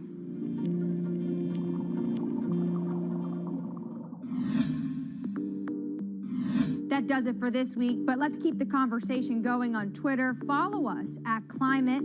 I'm Anne-Marie Hordern, and this is Bloomberg Green.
is Bloomberg Business Week.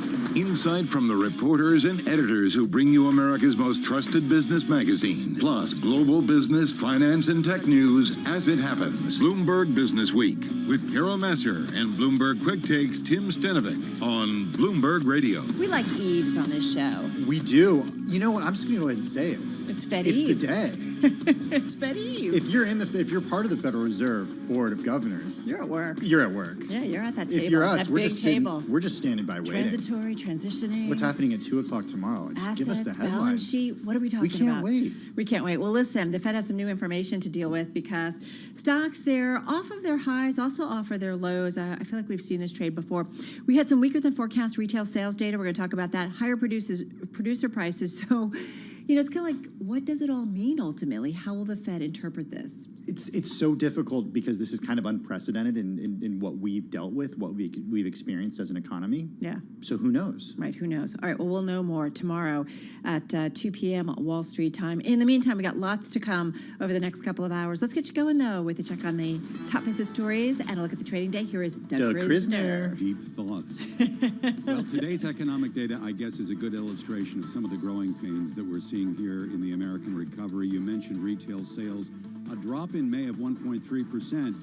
Look more closely. Sales of autos, auto parts, as well as building materials, they were down anywhere between 3.5% to 5%. And for that reason, some analysts are saying this is a good example of the notion of transitory inflation.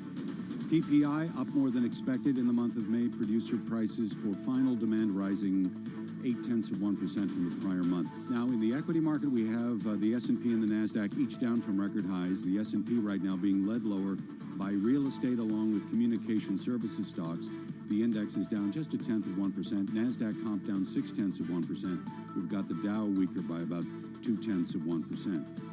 First day of the Fed meeting, strategists are divided on whether the Fed is going to make any adjustment to those administered rates, like the rate on banks' excess reserves or the offering yield on the repo facility.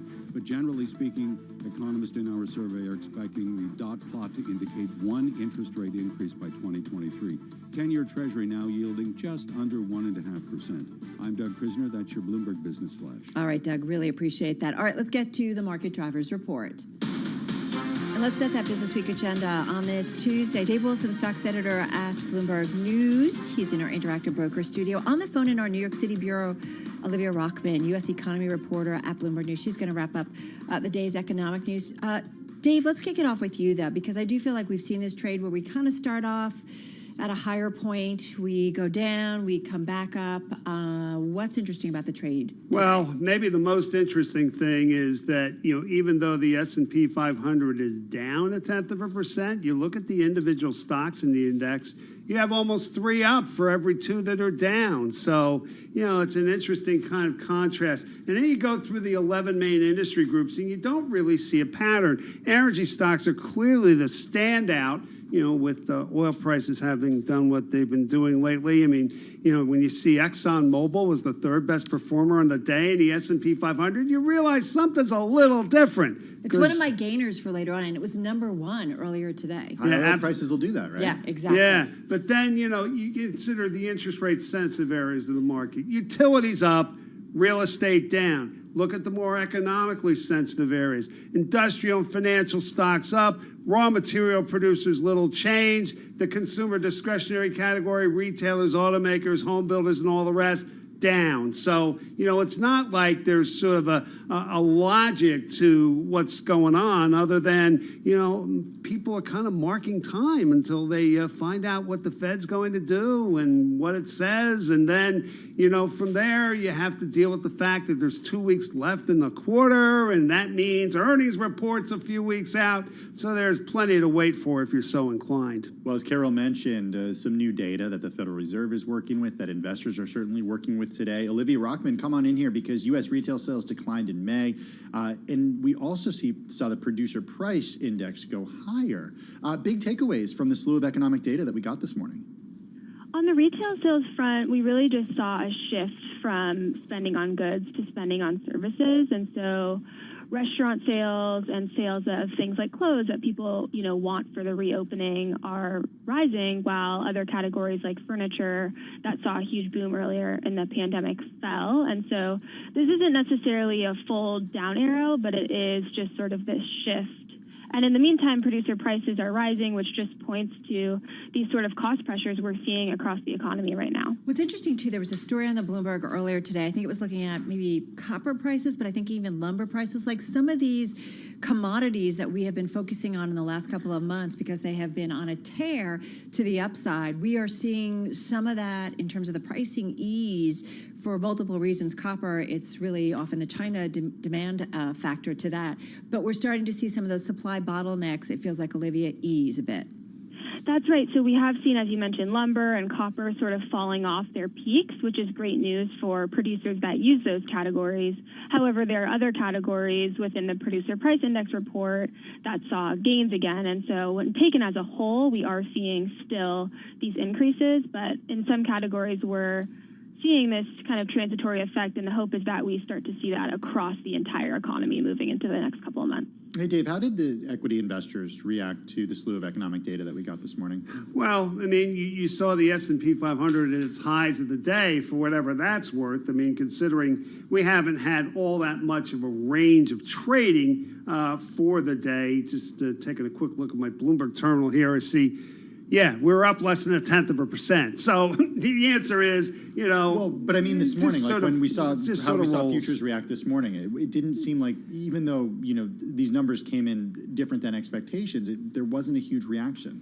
Well, people know that, tomorrow we're going to be hearing from the Federal Open Market Committee. So, with that kind of focus and what they may say or not say about what they're going to talk about, or not talk about, or do or not do. I mean, it just sort of goes on. But that really kind of trumps everything at this point. Listen, Olivia, you look at all the economic data points, and yes, there are some that show things are a little bit hotter than normal, but one of the most important is the employment picture, and there are still millions of Americans out of work. There are millions, I think I saw a number by the International Labor Organization, something over 70 million people, 75 million jobs short of its pre-crisis path around the world. So we still have a lot of people out of work.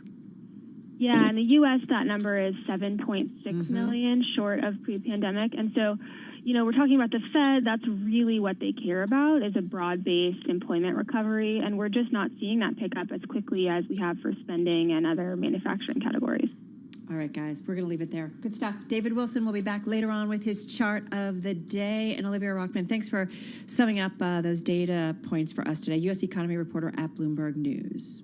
Let's do the Bloomberg Business Week Bite of the Day. It's one number that tells us a lot. It's brought to you by GEP. GEP helps businesses transform supply chains with strategy, managed services, and AI-based cloud-native software. Learn more at GEP.com. Today's number is 1 billion. MicroStrategy, we've had their founder, CEO on our air. MicroStrategy filing to sell up to $1 billion in shares, partly to buy more Bitcoin. The enterprise software maker completed a sale of $500 million in junk bonds to acquire the cryptocurrency. CEO Michael Saylor has been one of the most vocal corporate advocates of Bitcoin, including making it part of the company's strategy. I feel like it is the company's strategy. Yeah, if you're buying into MicroStrategy, you're buying into the Bitcoin story. Yeah, and so he's kind of going all in on it, and it's either going to be a really smart bet, or who knows, right? Ultimately, what are you looking for? I'm pulling up Bitcoin on the terminal here. Look, over 41,000 right now, $41,153. So still off its highs, but definitely has come off its lows. Dave, you got anything to say about MicroStrategy? Not offhand. Okay. Well, thanks. Thanks for joining in. Dave Wilson will be joining us, though, for the second round later on Chart of the Day. Hey, let's talk about the rest of the show. Putin versus Biden. We have the big meeting coming today. What you need to know as an investor. Yeah, and Apple back in the spotlight over privacy concerns, also subpoenas during the Trump administration. Did you see the new Trump ad I was talking about? I didn't. Producer Paul Brennan. It's all about like a guy doing something, I think on his phone or online, and then it's just all of a sudden people start to follow him, and it's the idea of tracking your data and everything you do online. And it ends with Apple being, we don't do that. This is for years. Apple has taken the privacy tack, and it's paying off. Well, kind of. We'll check out that story. Airbnb, I got to say, this is this week's cover story. It's one that will make you stop and think as you get to know about the company's black box. All that and more coming up in the next 3 hours. In the meantime, let's get a check on world and national news with Nancy Lyons in the 99.1 newsroom in D.C. Hey, Nance. Hey, Tim. President Biden is now in Switzerland, where he will be meeting tomorrow with Russian President Vladimir Putin. The White House expects the meeting to last 4 to 5 hours, but does not expect any announcements coming out of the meeting. Among the topics being discussed, a renewal of the New START nuclear arms pact set to expire in 2026, as well as human rights and the treatment of Russian opposition leader Alexei Navalny. House Republican leaders are back in Washington from a 3-week recess, and they're wasting no time in attacking President Biden on his decision to meet with Putin tomorrow. Bloomberg's Irv Chapman reports. The ranking Republican on the Foreign Affairs Committee, Michael McCall, said it would be a potentially dangerous meeting. The price for admission, in my opinion, was way too high. I think the biggest concession that he made was on the Nord Stream 2 pipeline, to allow Putin's pipeline to continue to be built into Europe so that Europe will be energy dependent on Russia. The pipeline project was sparked by German Chancellor Angela Merkel. McCall added the president should tell Putin there would be consequences if cyber attacks continue, which is what President Biden said publicly would be his message. In Washington, Irv Chapman, Bloomberg Radio. The White House says it is not setting a deadline, but will review bipartisan efforts on infrastructure in a week to 10 days. A group of 5 Republicans and 5 Democratic senators is still working on a package. They have yet to release details or a way to fund it. If a bipartisan deal cannot be reached, then Democrats are expected to pursue a Democrat-only reconciliation option. Global news 24 hours a day on air and on Bloomberg Quick Take, powered by more than 2,700 journalists and analysts in more than 120 countries. All All right, Nancy Lyons, thank you so much. Nancy Lyons in our D.C. Bureau.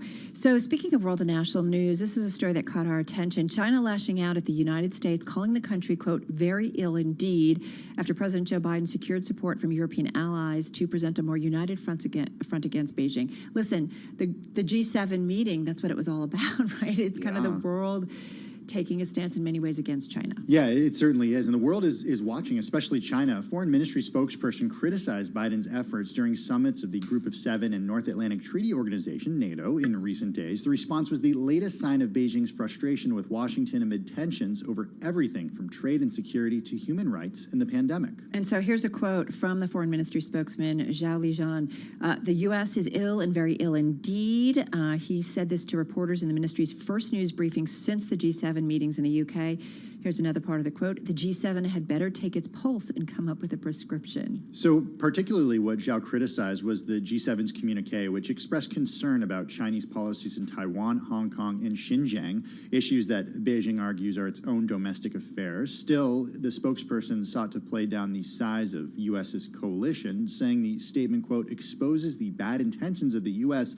and a few others to create confrontation and estrangement and expand differences in disagreements. It's an interesting situation because I know China was critical of the U.S. when it came to Black Lives Matter and some of the situations that were happening here and domestic issues versus not. But when it gets to human rights abuses or questionable activities, you do wonder what is the role of the world, especially with a major power. Yeah, increasingly also. The responsibility of it. We do see politicians in Washington criticize some companies that are doing business, U.S. companies, multinational companies, but U.S. companies want access to that market. It's an important market, not just for the manufacturing, but even more so for the actual customer base that exists there. Remember our Bride of the Day, 1 billion? What's that? 1 billion plus consumer base in China. They are developing their own domestic, companies to access that consumer base, but so are global multinationals. All right, we're going to talk a little bit more about Putin versus Biden. That's coming up on Bloomberg.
updates, headlines, and breaking news 24 hours a day at Bloomberg.com, the Bloomberg Business app, and at Bloomberg Quick Take. This is a Bloomberg Business Flash.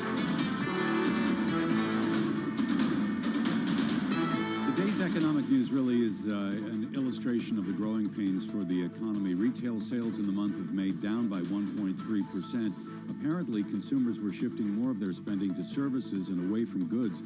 And at the same time today, we learned producer prices rose more than expected in the month of May. We've got a 10-year Treasury yielding just under 1.5%. First day of the Fed's two-day policy meeting. Special coverage of the decision tomorrow at 2 p.m. Wall Street time here on Bloomberg Radio. We've got the S&P down from a record high now by about 0.1%. The decline is being led by real estate and information tech stocks. NASDAQ comp also down from a record high by about 0.7%. The Dow is right now weaker by about 0.2%. American Express is planning to allow its employees to work from home for at least part of the week on a permanent basis. Now, most employees in both the U.S. and the U.K. will ultimately work in the office Tuesday through Thursday. They'll have a choice to work from home Monday and Fridays. President Biden saying he has not set a deadline for bipartisan talks on infrastructure. Earlier, some House lawmakers had suggested the White House had set a cutoff date and would endorse a Democrat-only path for passage. Well, now the White House is saying the president is expecting to know where things stand in the next 7 to 10 days.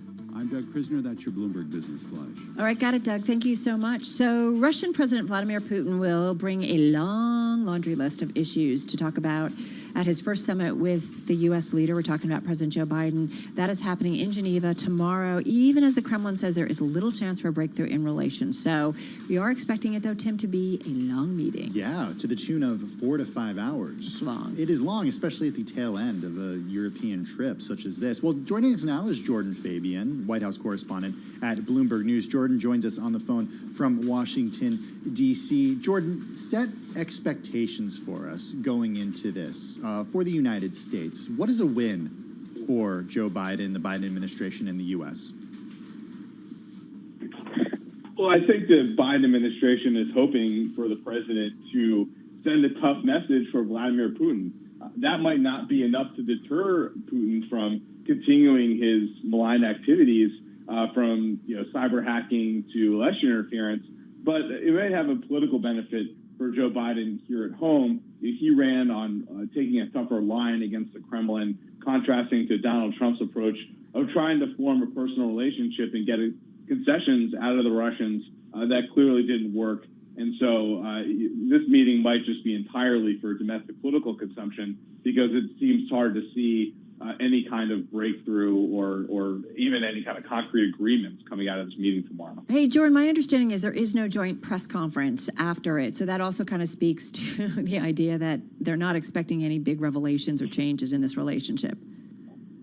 That's right. And each leader is going to do their own separate press conference. And what White House officials have told us is that they wanted to minimize the chances of some kind of surprise that Vladimir Putin somehow pulls some kind of stunt or finds some way to step on President Biden's message. How do you read into the length of this meeting, 4 to 5 hours? I mean, in some cases, it made some reporters here harken back to when Putin met Chancellor Merkel, and he brought his dog, knowing that she was afraid of dogs. That's right. I mean, there's a high possibility of some kind of stunt here. I mean, Putin is a former KGB operative, is known to kind of play mind games with his counterparts. And also note that this is a 4 to 5 hour meeting without any food. Apparently, there's not going to be any meals on the agenda. So possibility for some irritability by the end of that. I'm just going to say, if I'm president, I'm going to put in my rider that I want I want blue M&Ms. Blue M&Ms at least if I have a 4 to 5 hour meeting. Precisely. So, okay. So is it just a case of let's hope we walk away and things aren't worse than what they've been? What's the goal? And I think about our Bloomberg audience who are making investments, watching geopolitical discussions and tensions or lack thereof. I mean, what is it that an global investment audience maybe should be listening out for? Is it potentially reviving the Iran nuclear deal? What is it, Jordan?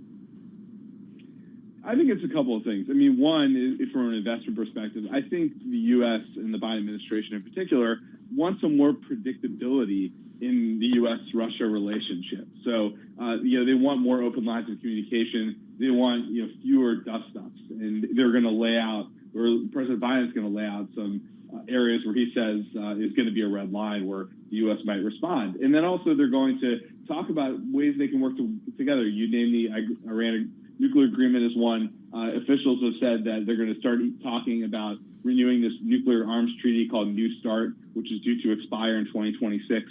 So they're going to try to find some areas for agreement, but those are obviously overshadowed by these big, huge areas where they're just vast disagreements.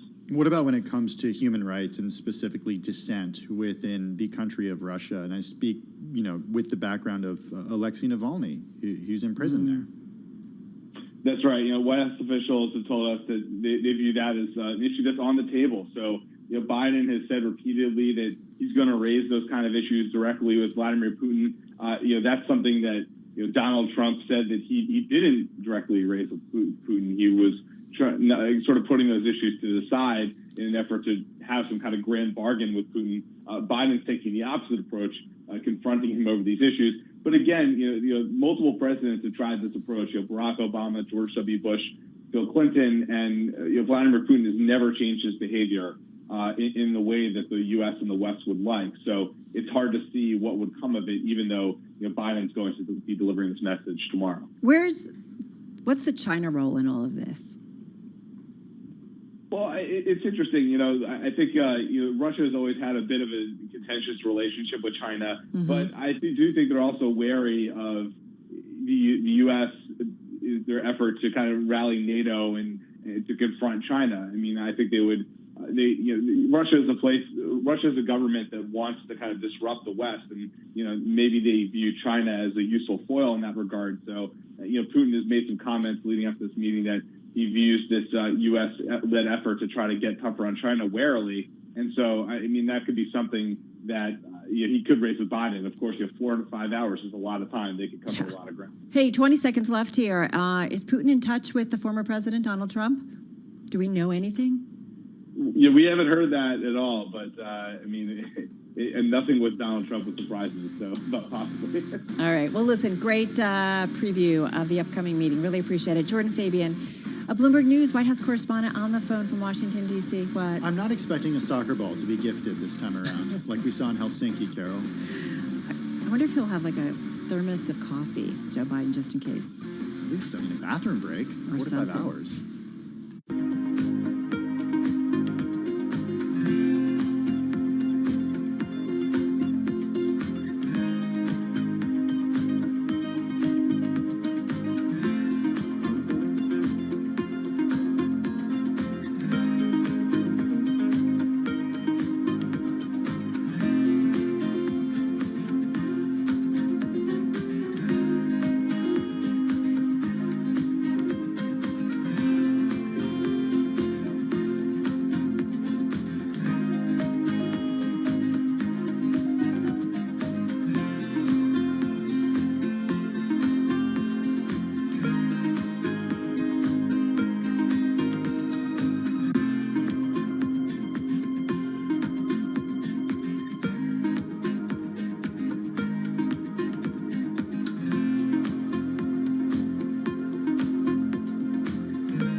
Broadcasting live from the Bloomberg Interactive Brokers Studio in New York. Bloomberg 1130 to Washington, D.C. Bloomberg 99.1 to Boston. Bloomberg 106.1 to San Francisco. Bloomberg 960 to the country. Sirius XM Channel 119. And around the globe, the Bloomberg Business app and BloombergRadio.com. This is Bloomberg Business Week. All right, so we covered the battle, or the expected battle, or at least negotiations between the U.S. and Russia. That's coming up tomorrow in a meeting between Putin and Biden. But then there was the battle between the EU and the U.S. over the big airline manufacturers, aircraft. Airbus and Boeing, the EU and U.S. agreeing to a 5-year truce in the Boeing-Airbus trade dispute. And you know what? It's got a little bit to do with China, too. Exactly. So we're going to get into that in just a moment, the significance of it. First up, though, back to your top business stories. An update on that trading day. Here is once again Doug Krisner. Hey, Carol, I'm going to begin with crude oil. We're now at the highest level in WTI since about 2018. We're above 72 a barrel. The market's really weighing the outlook for rising demand. We had a commodities conference today sponsored by the FT. Glencore and Vitol Group both saying they see further gains in the market. Now, the knock-on effect is playing out in the gasoline space. Futures for the active gasoline contract up at one point as much as 1%. At the pump, look at California as an example. More than $4 a gallon, $1 a quart. WTI right now, 72. Do you buy your gas by a quart? Well, I'm just doing the math. All right. Thank you for doing that for us. All right.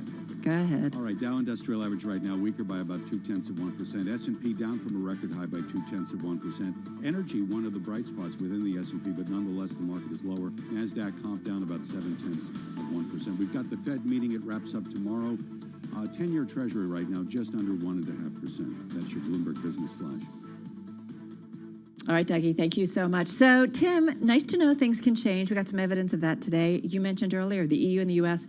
agreeing to a 5-year trade truce involving the big aircraft manufacturers of the world. We're talking Boeing and Airbus. Brooke Sutherland is deals and industrials columnist for Bloomberg Opinion. She joins us on the phone from New York City. Brooke, it's great to have you back on the show. Take us into the details here and how big of a win this is, not just for Boeing, but for Airbus as well. It's really a win for both companies. I mean, this has been going on for quite some time. I mean, nearly 20 years at this point. And, you know, it really was sort of getting to the point where the fight was not helping anybody. And, you know, the EU had made the same argument that the U.S. had made against Airbus, against Boeing.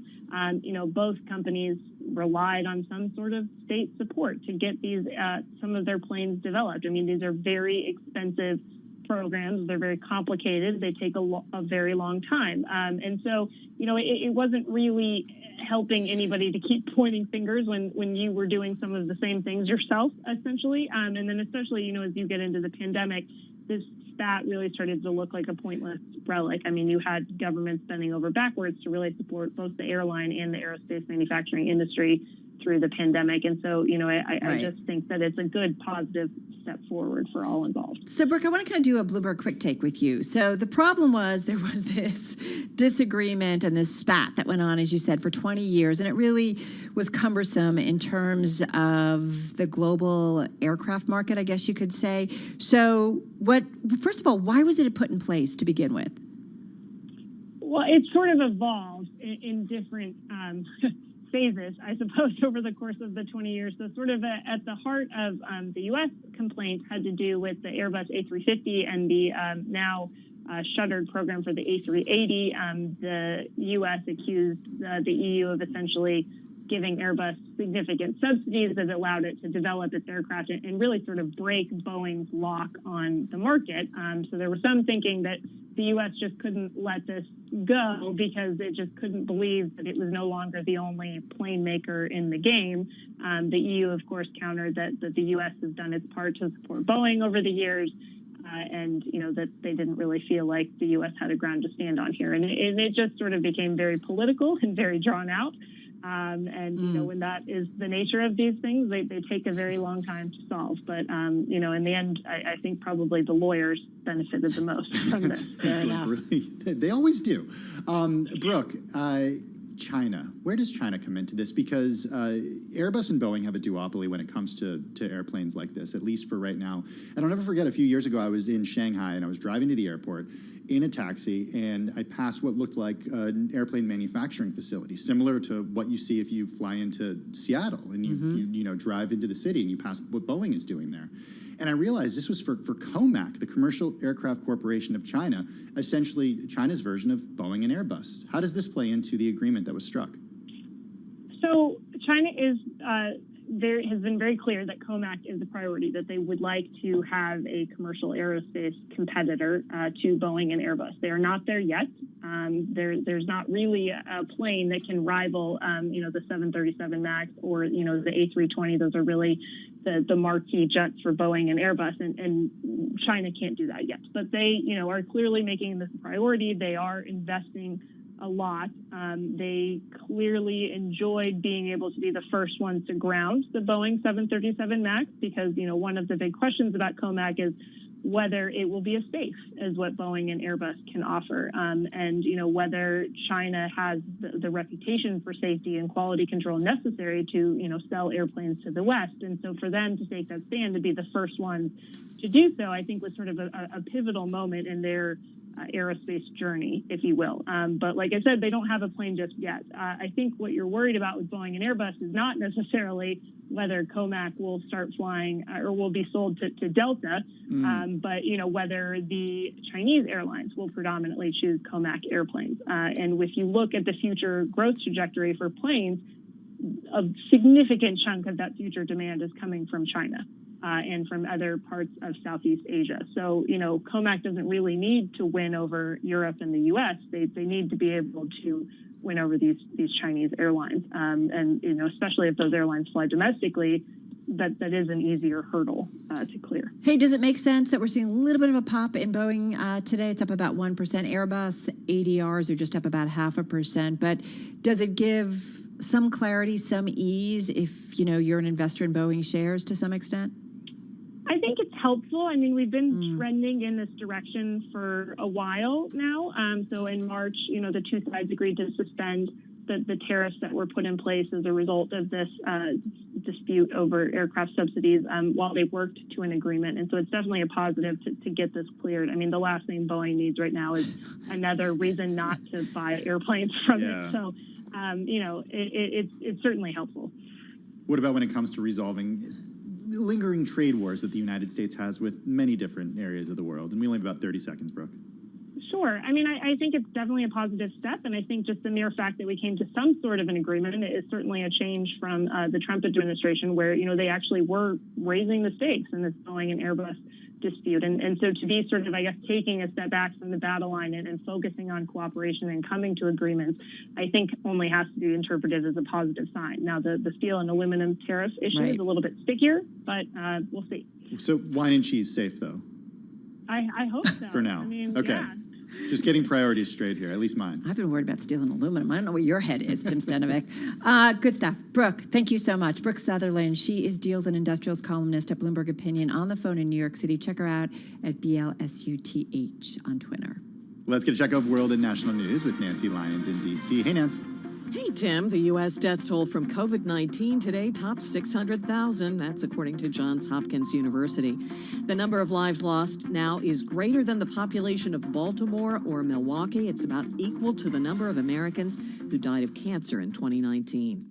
President Biden is in Geneva for a high-pressure meeting tomorrow with Russian President Vladimir Putin. He spent the past few days at a series of confidence-building meetings with U.S. allies. Today, he met with leaders of the European Union and spoke of the bonds. Europe is our natural partner. And the reason is we're committed to the same democratic norms and institutions. And they are increasingly under attack. Biden has also consulted with leaders of the G7 and NATO ahead of his meeting with Putin. Attorney General Merrick Garland says the domestic terrorism threat is rapidly evolving, but he says the focus is on the violence, not the ideology.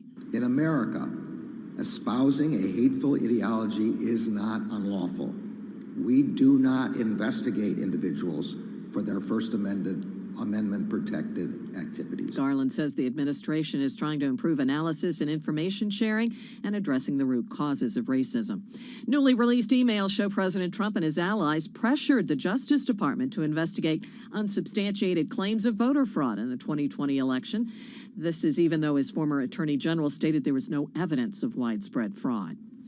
Global news 24 hours a day on air and on Bloomberg Quick Take, powered by more than 2,700 journalists and analysts in more than 120 countries. I'm Nancy Lyons. All right, Nancy, thank you so much. So one of the big headlines when it crossed the Bloomberg terminal had to do with New York State in particular. New York Governor Andrew Cuomo lifting the state's pandemic mandate, saying that 70% of the adult population has now been given at least one dose of a vaccine. The change coming as the overall U.S. death toll approaches 600,000. So during the break, you and I were talking, and I was saying, what even were the last restrictions that were in place? Because I've gone out to dinner and wasn't told to do anything. They didn't collect my contact information. But the last protocols that were in place included social distancing requirements, capacity restrictions, health screening, and collecting contact information. For tracing, you might remember that you go into some facilities, they might take your temperature, they might require you to stand in a certain place. Right. Well, you no longer have to do that. I will say there are some stores, though, that will still want you to do that. We went to a toy store earlier over the weekend, and it said, you don't have to wear a mask in other places, but we asked that because you're around kids who don't yet have eligibility to receive the vaccine, we are still requiring you to wear a mask in here. Right, so businesses can opt out. It's funny, we were having a discussion here in the newsroom about, okay, well, what about mass transportation? Yeah. And I'm still wearing a mask if I jump on the train, but you do wonder where that falls, right? Well, yeah, it's sometimes difficult to be socially distant anyway on a train. And I think, Carol, you and I have been talking about this for months. I think that there will be some sort of prolonged use of masks in situations where people feel like they're close to one another. I can't remember the last time I had a cold. Yeah, well. Because of all the mask wearing and so on and so forth. But anyway, we're seeing things definitely happen. UK Prime Minister Boris Johnson, though, pushed back his plan to lift restrictions by 4 weeks as the more infectious Delta variant spreads. So, we see movement, progress, and then you look at the UK and you're reminded, okay, wait a minute, we're not out of the woods yet. Yeah, we're not. Some states doing better than other states. New England doing very well, Vermont doing very well, New York, of course, doing very well, but there are some southern states that are lagging behind other states, and there is concern that there could be some flare-ups as a result of that when it comes to vaccinations. Well, we talked with Bloomberg New Economy's editorial director, Andy Brown, reminding us, G7, they had an opportunity to really make sure that the whole world gets vaccinated and not really coming forward with what's necessary to do that. This is Bloomberg Radio.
updates, headlines, and breaking news 24 hours a day at Bloomberg.com, the Bloomberg Business app, and at Bloomberg Quick Take. This is a Bloomberg Business Flash.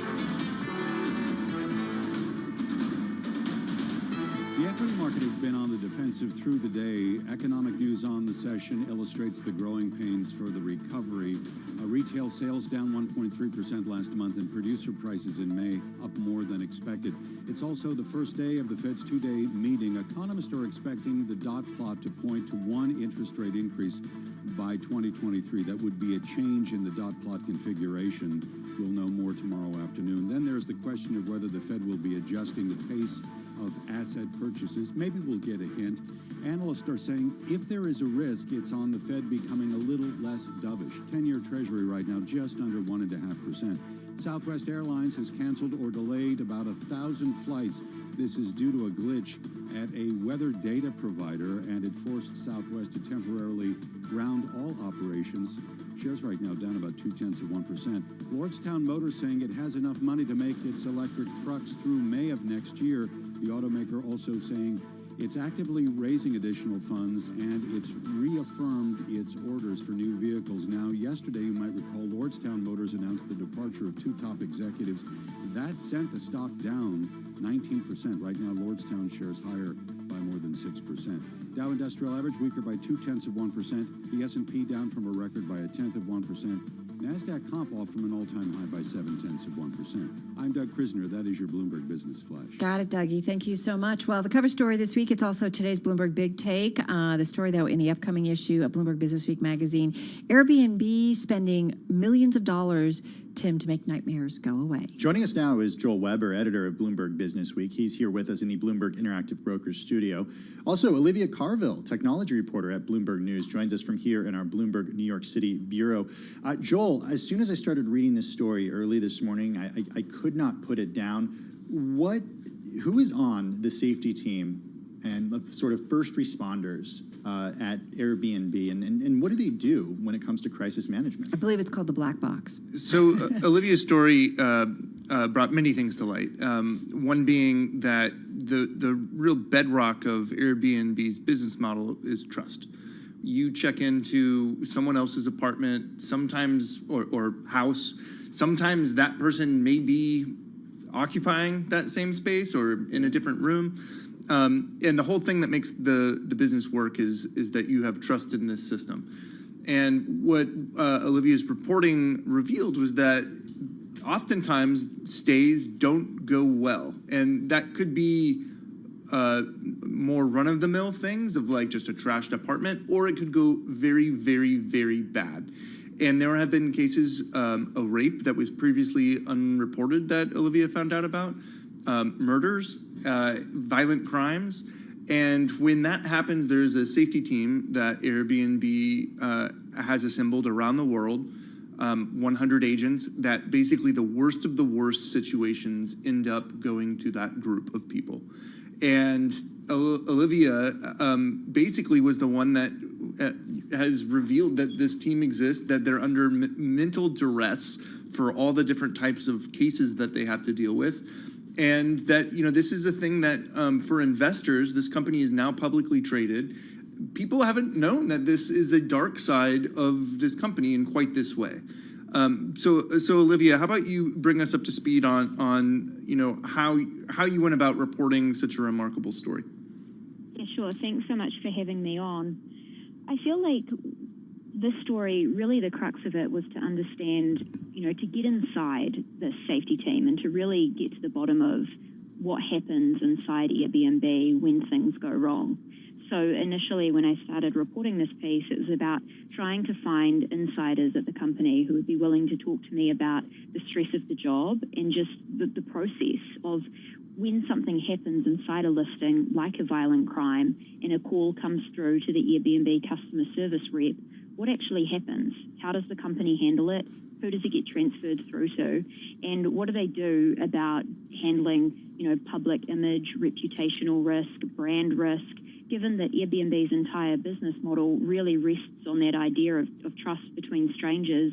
To them, public image is just so crucially important to growth and revenue. So, Olivia, how does it work when things go wrong? And often, as Joel mentioned, horribly wrong. Right. Well, if a call is to come through to Airbnb related to anything concerning safety, so when I say that, I mean anything involving a child, cases of human trafficking, drug trafficking, kidnappings, hostage scenarios, sexual assaults, rape cases, murder, anything that enters that kind of like significance of a real safety crisis, it will immediately be transferred through to an internal safety team of agents. And as Joel mentioned, Airbnb has about 100 of these agents based all around the world who are trained in trauma. You know, they specify and specialize in how to handle cases of trauma. They're taught how to deal with suicidal ideation. They're taught to, you know, how to help talk with a sexual assault survivor and the best way to support her in that moment. And for these safety agents, it's all about doing what they can to protect the individual in crisis. And also they do have a dual role to protect the company's public image at the same time. Joel referred to the duress that these safety agents experience. What is the toll it takes on them, and how do they deal with it? A lot of the safety agents I talked to expressed vicarious trauma. They say that they suffer from PTSD from the job.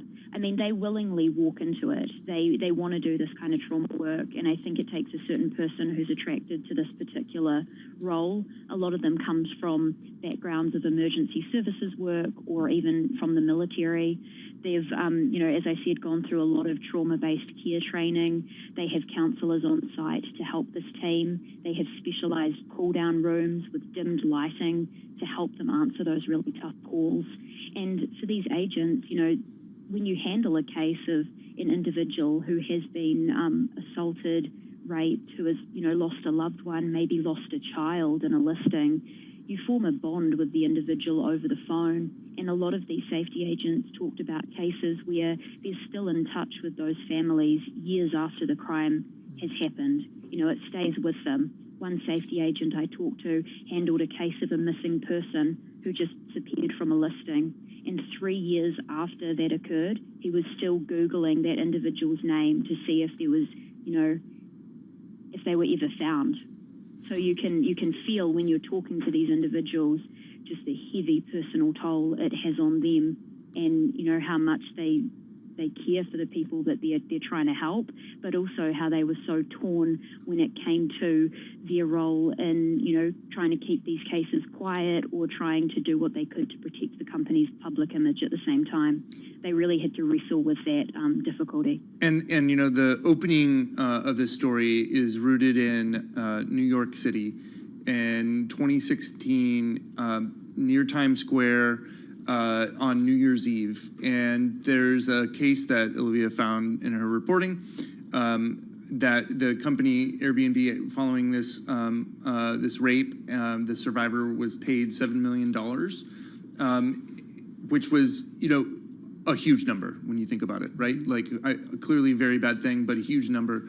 Olivia, there's also a policy element to this, because that case basically happened at almost the worst possible time for Airbnb because of its battle with New York City. Can you talk about why New York has always been so important for Airbnb and why that case was so significant? And forgive me, Olivia, you have to be quick. Just got about 20 seconds here. Sure. I mean, New York is one of Airbnb's biggest market. The regulatory risk there was huge because it could lead to a domino effect. So the company needed to do what it could to try and keep this case, you know, to try and do what they could to handle this case as well as they possibly could, knowing the potential regulatory risk there. Incredible story. It's out on Twitter, it's at Bloomberg.com, and it's in the magazine, the upcoming issue. Olivia Carville, who wrote it, Joel Weber, the editor of the magazine. Thank you.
headlines and breaking news 24 hours a day at Bloomberg.com, the Bloomberg Business app, and at Bloomberg Quick Take. This is a Bloomberg Business Flash.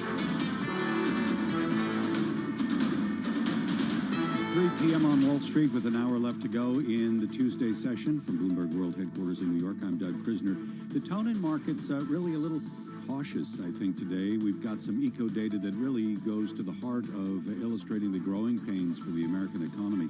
Retail sales down 1.3% last month, and producer prices up more than forecast in the month of May. Right now, we've got the Dow weaker by 0.2%. The S&P 500 is down from an all-time high by about 0.2%, and the NASDAQ Composite down about 0.7%. So as we enter the final hour of trading, yes, the tone is negative, but we are well off the worst level of the